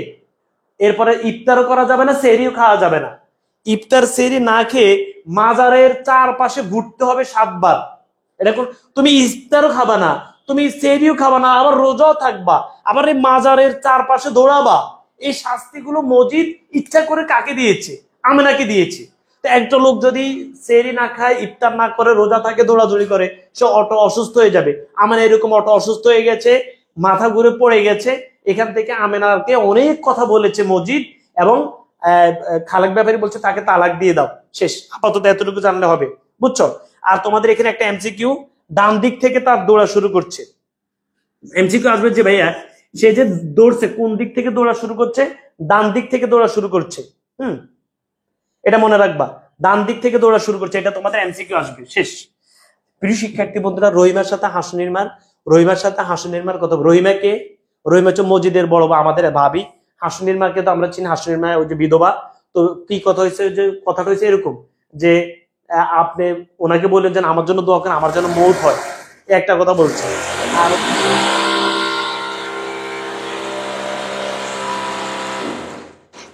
আর বুঝছো, আর বলছে তাহে আর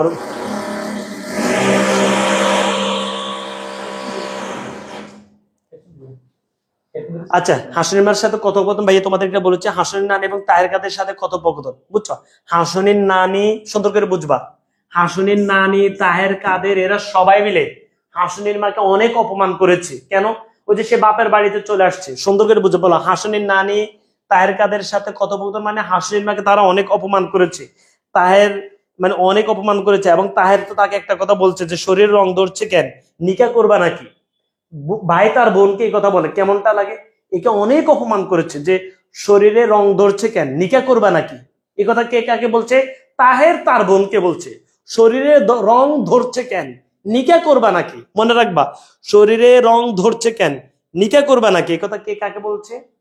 বাসার মেবি নিচতলায় কাজ করছে, এই কারণে একটা আওয়াজ হচ্ছে।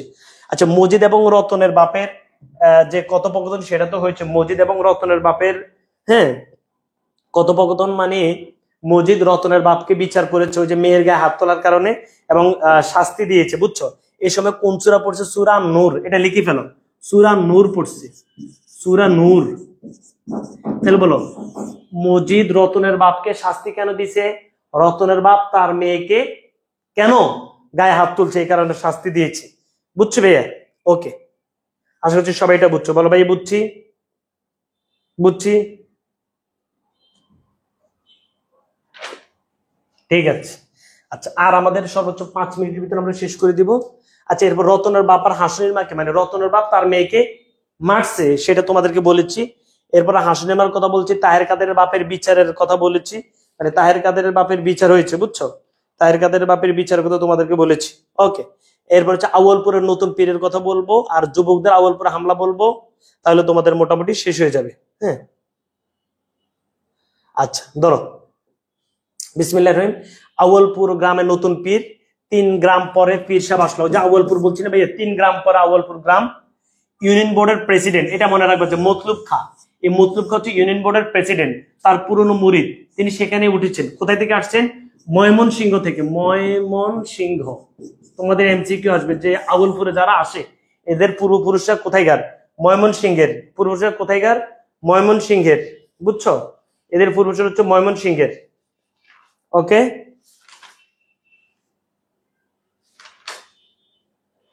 আচ্ছা, পীর সাহেবের যথেষ্ট বয়স হলো, মসজিদের মাজারের লোক আসা যাওয়া, মানে মসজিদের যারা তারাও আউয়ালপুরে আসা যাওয়া শুরু করলো।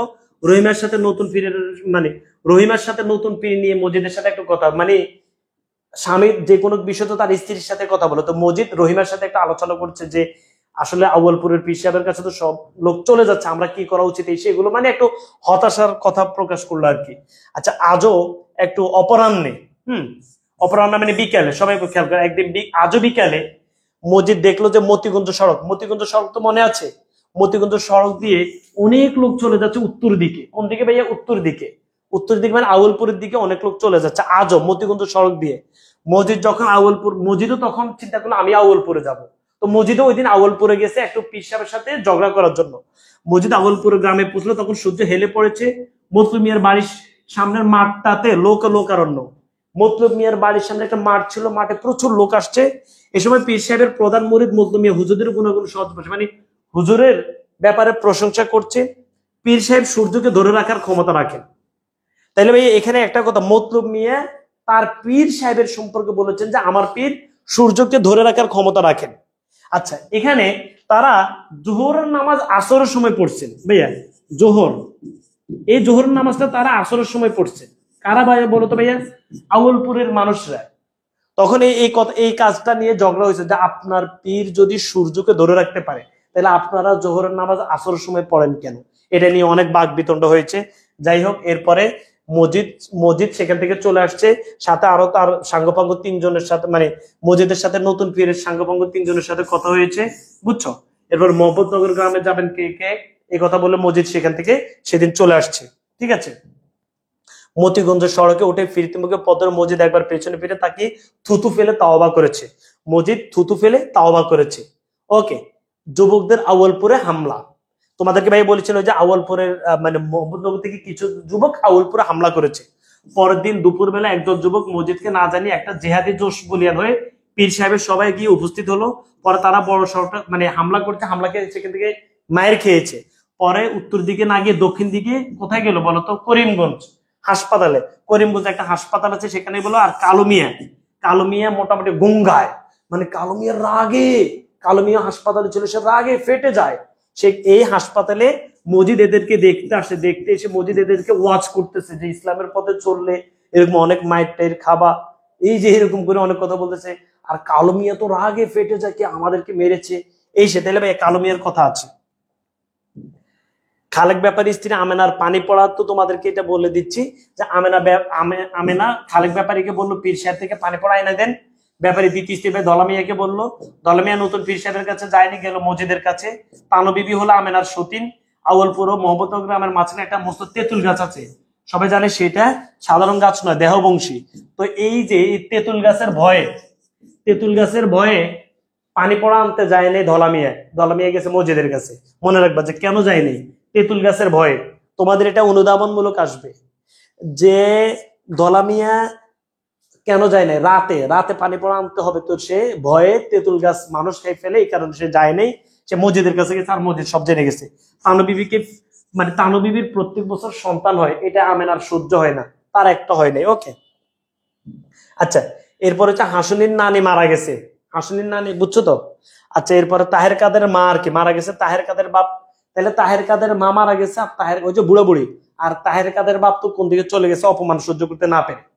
আচ্ছা, এরপর হচ্ছে মসজিদের দ্বিতীয় বিয়ে। জমিলা মসজিদের ব্যাপারে বললো খোদজা বিপি। আচ্ছা, মসজিদ দ্বিতীয় বিয়ে করছে জমিলাকে। তো জমিলা মসজিদের ব্যাপারে বললো খোদজা বিবি বেড়ার ফাঁক দিয়ে, আচ্ছা যখন বিয়ে করতে যায় তখন যখন দুলা যাচ্ছে বা আসবে তখন বেড়ার ফাঁক দিয়ে দেখে না, এরকম যখন মসজিদ জমিলাদের বাড়িতে যাচ্ছে মনে করছে যে শ্বশুর, বুঝছো এই স্টাইলের। পরে ও তো দেখছে যে না, ওনাকে বিয়ে করতে হচ্ছে। আর নতুন বইয়ের নাম জমিলা, জমিলাকে পেয়ে রহিমার মনে শাশুড়ির ভাব জাগে। জমিলাকে পেয়ে কি জানো, রহিমার মনে শাশুড়ির ভাব জাগে। এক বুড়ি মাজারে এসে আর্তনাদ। আচ্ছা, একজন বুড়ি মাজারে এসে আর্তনাদ করছে, এটা মাথায় রাখবে সবসময় যে ওই তার মাথায় সোনের মতো চুলওয়ালা খ্যাংটা বুড়ি মাজারে এসে আর্তনাদ করলো। কেন আর্তনাদ করলো? তার সাতকুলে কেউ নেই, এক সন্তান ছিল সেটাও মরে গেছে। এই যে বুড়ি মাজারে এসে আর্তনাদ করছে, এই বুড়ির কেউ ছিল না, শুধু একটা সন্তান ছিল, ওই সন্তানটা মরে গেছে, সেই কারণে মাজারে এসে কান্নাকাটি করতেছে। আর ভাইয়া সোনের মতো চুল মানে এটা তোমাদের পরীক্ষাতে আসবে, ক্ষুদ্র গাছ বা গাছের আঁশের মতো। এই সোনার মতো চুল মানে ক্ষুদ্র, সবাই একটু লিখে ফেলে দিবে ভাইয়া, ক্ষুদ্র গাছ বা গাছের আঁশ, ক্ষুদ্র গাছ বা গাছের আঁশ, এটা হচ্ছে সোনার মতো চুল। এরপরে সে 5 পয়সা বের করে মসজিদের দিকে ছুঁড়ে মারে, মানে সে যদিও মাজারে টাকা দেয় কিন্তু জিদ করে দিয়েছে যে তার কেউ নেই, বুঝছো এই। তাহলে ভাইয়া এইটা মনে রাখবে যে কয় পয়সা, 5 পয়সা, সব এটা মনে রাখবে যে কয় পয়সা ভাইয়া, 5 পয়সা। ওকে, বলো একদম ক্লিয়ার? ভাইকে একটু বলো একদম ক্লিয়ার। আর তোমাদের সাথে ভাইয়া আরেকটা কথা বলি নেই, এখানে এই যে ইয়ার বিচার করা হয়েছে, তাহের কাদের বাপের যে বিচার করছে, বিচারের 2টা বিচার হয়েছে। তাহলে এই 5 পয়সা নিয়ে ওই ভাইয়ের ওই কথাটা মনে পড়ছে। 5 পয়সা এটা 2 জায়গায় আছে। একটা হচ্ছে ভাইয়া যে তাহের কাদের বাপ, সে তার মেয়েকে মারছে না, এখন মজিদ বিচার করছে 2টা বিচার। একটা হচ্ছে মেয়ে থেকে মাপ চাওয়া, মাপ চাওয়া। আর দ্বিতীয় হচ্ছে ভাইয়া যে মাজারে 5 পয়সার সিন্নি খাওয়ানো, 5 পয়সার মাজারে 5 পয়সার সিন্নি খাওয়ানো, এটা হচ্ছে সে বিচার করছে 5 পয়সার সিন্নি। এটা লিখে ফেলো ভাইয়া, এইখান থেকে ভাইয়া এখানেও 5 পয়সার কথা আছে। আর ওই যে এক বুড়ি এসে কান্নাকাটি করলো, এখানেও 5 পয়সার কথা আছে। এই বলো তেঁতুল গাছে ভুল আছে। এবার তুমি মন, তাইলে ভাইয়া এটা মাথায় রাখো যে ওই যে মজিদ তাহের কাদের বাপের বিচার করছে কি যে আপনি মেয়েকে মারছেন, মেয়ে থেকে মাপ চান আর মাজার 5 পয়সার সিন্নি খাওয়াই দেন। ভাই এটা তোমাদের বলতে ভুলে গেছি। আচ্ছা, এই পর্যন্ত সবাই ক্লিয়ার? হ্যাঁ, ক্লাস সেফ থাকবে। আমি তোমাদেরকে দেখছো মুখস্থের মতো করে দিয়েছি, আর কোনো তথ্য নেই। এবার হচ্ছে ভাই আমি যে বিষয় বলতে চাচ্ছি, এই যে পড়ো এইচএস এর অ্যাডমিশন ক্যারে তোমরা আগে আমাদের কেমন চান্স পেয়েছে, পড়াচ্ছি কেমন, তুমি তো অন্তত আমার এই যে ক্লাসগুলো করে বুঝছো যে আসলে আমরা কেমন সার্ভিস দিব। সো অনলাইন প্ল্যাটফর্মে যদি ভর্তি হওয়ার সিদ্ধান্ত নাও, আগে দেখো যে ভাইয়াদের সফলতা কেমন, কেমন শিক্ষার্থী আমাদের এখান থেকে চান্স পেয়েছে বিভিন্ন ইউনিভার্সিটিতে, তোমার স্বপ্নের ঢাকা বিশ্ববিদ্যালয়তে। প্রত্যেকটি টপিক ইউনিভার্সিটি অ্যাডমিশনের সময় চ্যালেঞ্জ দিয়ে পড়াবো আল্লাহর রহমত ইনশাল্লাহ। সো অবশ্যই আগে আমাদেরকে দেখো যে আমাদের টিচার প্যানেল কেমন এবং কেমন পড়াচ্ছি এবং সফলতা কেমন, এই সবকিছু দেখে ভর্তি হবো। আমাদের এখানে ব্যবসা শাখা এবং মানবিক শাখার বিভাগের শিক্ষার্থীদের ভর্তির সুযোগ আগামী 23শে জুন রাত 12টার মধ্যে ভর্তি হলে 6,000 টাকার কোর্স 3,000 টাকা দিয়ে ভর্তি হওয়ার সুযোগ মানবিক শাখা এবং ব্যবসা শাখা। আর যদি তুমি টি শার্ট, শিট, সাবেরিং, নামাজ কার্ড, প্ল্যান কার্ড পেতে চাও তাহলে 3500 টাকা দিয়ে ভর্তি হতে হবে। বুঝাইতে পেরেছি? সো তোমরা যারা ভর্তি হতে চাচ্ছ, এই যে আমাদের যে অফিসিয়াল নাম্বার আছে, তোমাদের প্রথম 100 জনের জন্য কিন্তু মানে 3,000 টাকা দিলেও টি শার্ট পাবা। ঠিক আছে, প্রথম 100 জন। সো এই যে ভাইয়া 013078385 অথবা 03107252235 এই দুইটি নাম্বারে যোগাযোগ করে ভর্তি হবে। ওকে, তো ইনশাল্লাহ আমি আশা করব ভাইয়াদের প্রতি পরিপূর্ণ বিশ্বাস রাখবা। আমি এই কথা সারাদিন বলবো। ইউনিভার্সিটি অ্যাডমিশনের সময় শুধু সঠিক গাইডলাইন্স এর অভাবে কত ছেলে মেয়ে, কত ছোট ভাই ছোট বোন কান্নাকাটি করে সঠিক গাইডলাইন্স এর অভাবে। ওকে, আচ্ছা বলো সবার মুখস্থ হয়েছে? তোমাদের এখানে জাস্ট আর 2-1টা লাইন বাকি আছে, এগুলো আমি বলবো, সমস্যা নেই। বলো একদম কাহিনীটা সবার মুখস্থ কিনা বলো। এই যে আমি এখন তুমি দেখলেই এই চিত্রটা দিয়ে পুরোটা কাহিনী বলতে পারবা কিনা বলো। চিত্রটা দিয়ে পুরোটা কাহিনী বলতে পারবা? দ্রুত বলো ভাইয়া। তোমাদের কিছু অনুধাবনমূলক প্রশ্ন আসে, সেটি ভাইয়া তোমাদেরকে সমাজে জানাজা পড়ান মোল্লা শেখ, এটা মনে রাখবা।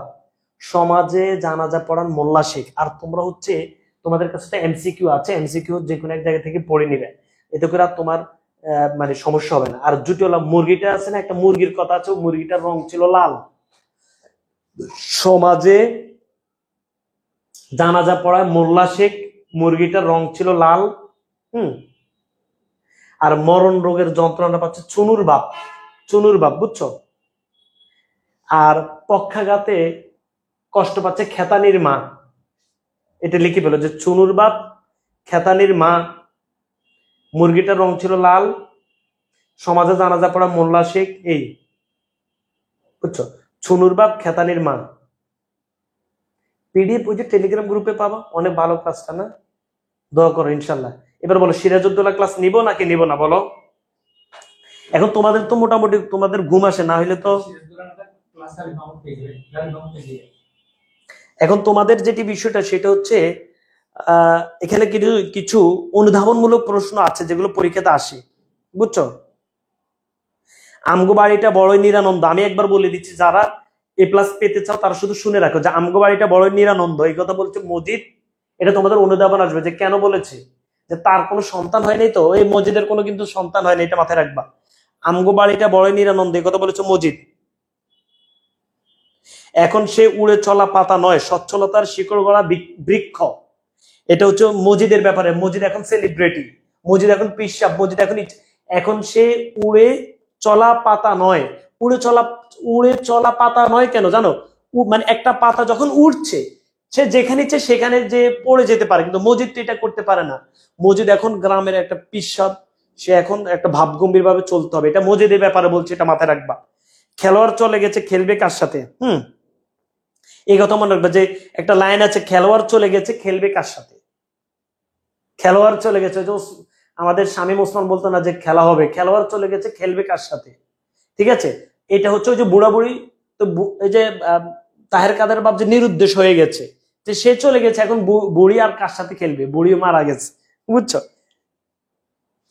তো তাদের গীতও হাসিও ভালো লাগে না, তাদের গীত মানে গ্রামবাসী যে গান টান গায়, এটা মসজিদের কাছে ভালো লাগে না, তার একটা ভাবসাব আর কি, বুঝছো?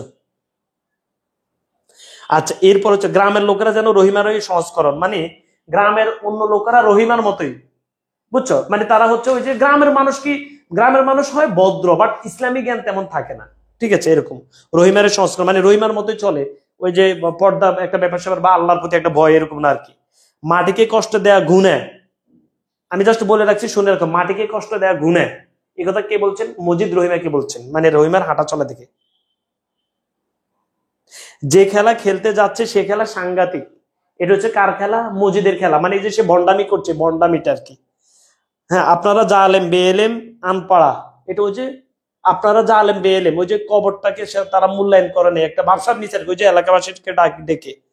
আচ্ছা, খোদার এলেম বুকে ভরে না, তলায় পেট শূন্য বলে, এটা এটা তোমাদের পরীক্ষা ছিল। খোদার এলেম বুক ভরে না, খোদার এলেমে বুক ভরে না, তলায় পেট শূন্য বলে, মানে খোদার এলেমে মানে তুমি ইসলামী জ্ঞান শিখছো, বাট ইসলামী জ্ঞান যে এখানে, এটা কিন্তু ইসলামী জ্ঞান, এটা হচ্ছে তুমি মনে করো যে ইসলামী জ্ঞান শিখে তুমি এই যে ওটা দিয়ে মসজিদের যে ব্যাপার, মানে ধর্মীয় কুসংস্কার ব্যাপার সেপার, সেটা দিয়ে তোমার তো পেট ভরে না, তুমি ওই যে পেট ভরার জন্য একটা কাজ করতে হয়। এটা বলছে শস্যের চেয়ে টুপি বেশি, ধর্মের আগাছা বেশি। শস্যের চেয়ে টুপি বেশি, ধর্মের আগাছা বেশি হচ্ছে যে আমাদের এই যে এখানে যে টুপি, টুপি বেশি দেখবা যে ধর্মীয় জ্ঞান থেকে ধর্মীয় কুসংস্কার গুলো বেশি, তাই তারা ছোটে ছোটে, এটা তো এই লাইনটা তোমাদের আসতে পারে যে তাই তারা ছোটে ছোটে, কোথায় ছোটে বা কারা ছোটে, কেন ছোটে? ওই যে ভাইয়া মসজিদের এলাকায় যারা ছিলেন, তারা তাদের এলাকাতে খাদ্য টাদ্য ছিল না, খাদ্যের খোঁজে তারা বিভিন্ন জায়গায় ছোটে। এই প্রিয় শিক্ষার্থী বন্ধুরা, আমরা এই পিডিএফটা এখন তোমাদেরকে দিয়ে দিব। সিরাজউদ্দৌলা ক্লাস হবে তোমাদের গালিব মাহমুদ যে পেজ আছে, এই পেজে সিরাজউদ্দৌলা ক্লাস হবে, বুঝছো? পরশু সবাই একটু লিখে ফেলো, আগামীকাল কিন্তু ইংরেজি ক্লাস হবে, আর পরশু সিরাজউদ্দৌলা ক্লাস হবে, পরশু। তাহলে আজকে হচ্ছে 16 তারিখটা ভাইয়া, 16, 18 তারিখে সিরাজউদ্দৌলা ক্লাস হবে গালিব মাহমুদ পেজে।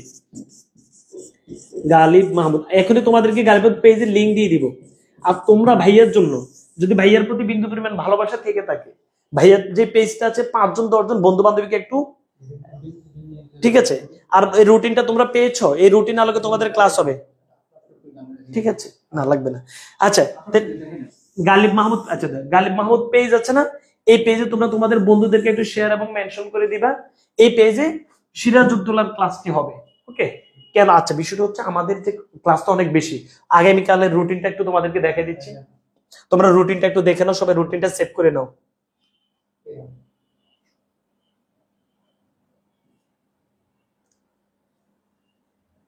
তাহলে সিরাজউদ্দৌলা মুখস্থ এভাবে পড়বে ইনশাল্লাহ, প্রত্যেকটি পড়া এভাবে পড়বে, মানে সিরাজউদ্দৌলা পড়ছে মুখস্থ হয়ে গেছে।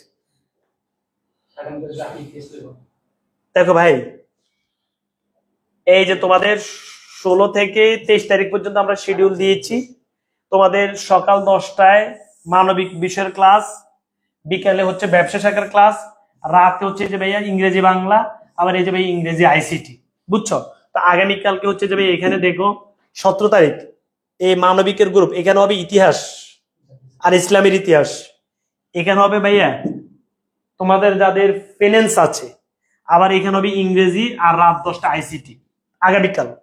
তাহলে এই রুটিনটা একটু সেভ করে রাখো সবাই। আগামীকাল আইসিটি গালিব মাহমুদ পেজে, ইংরেজি বড় পেজে, ঠিক আছে ভাই?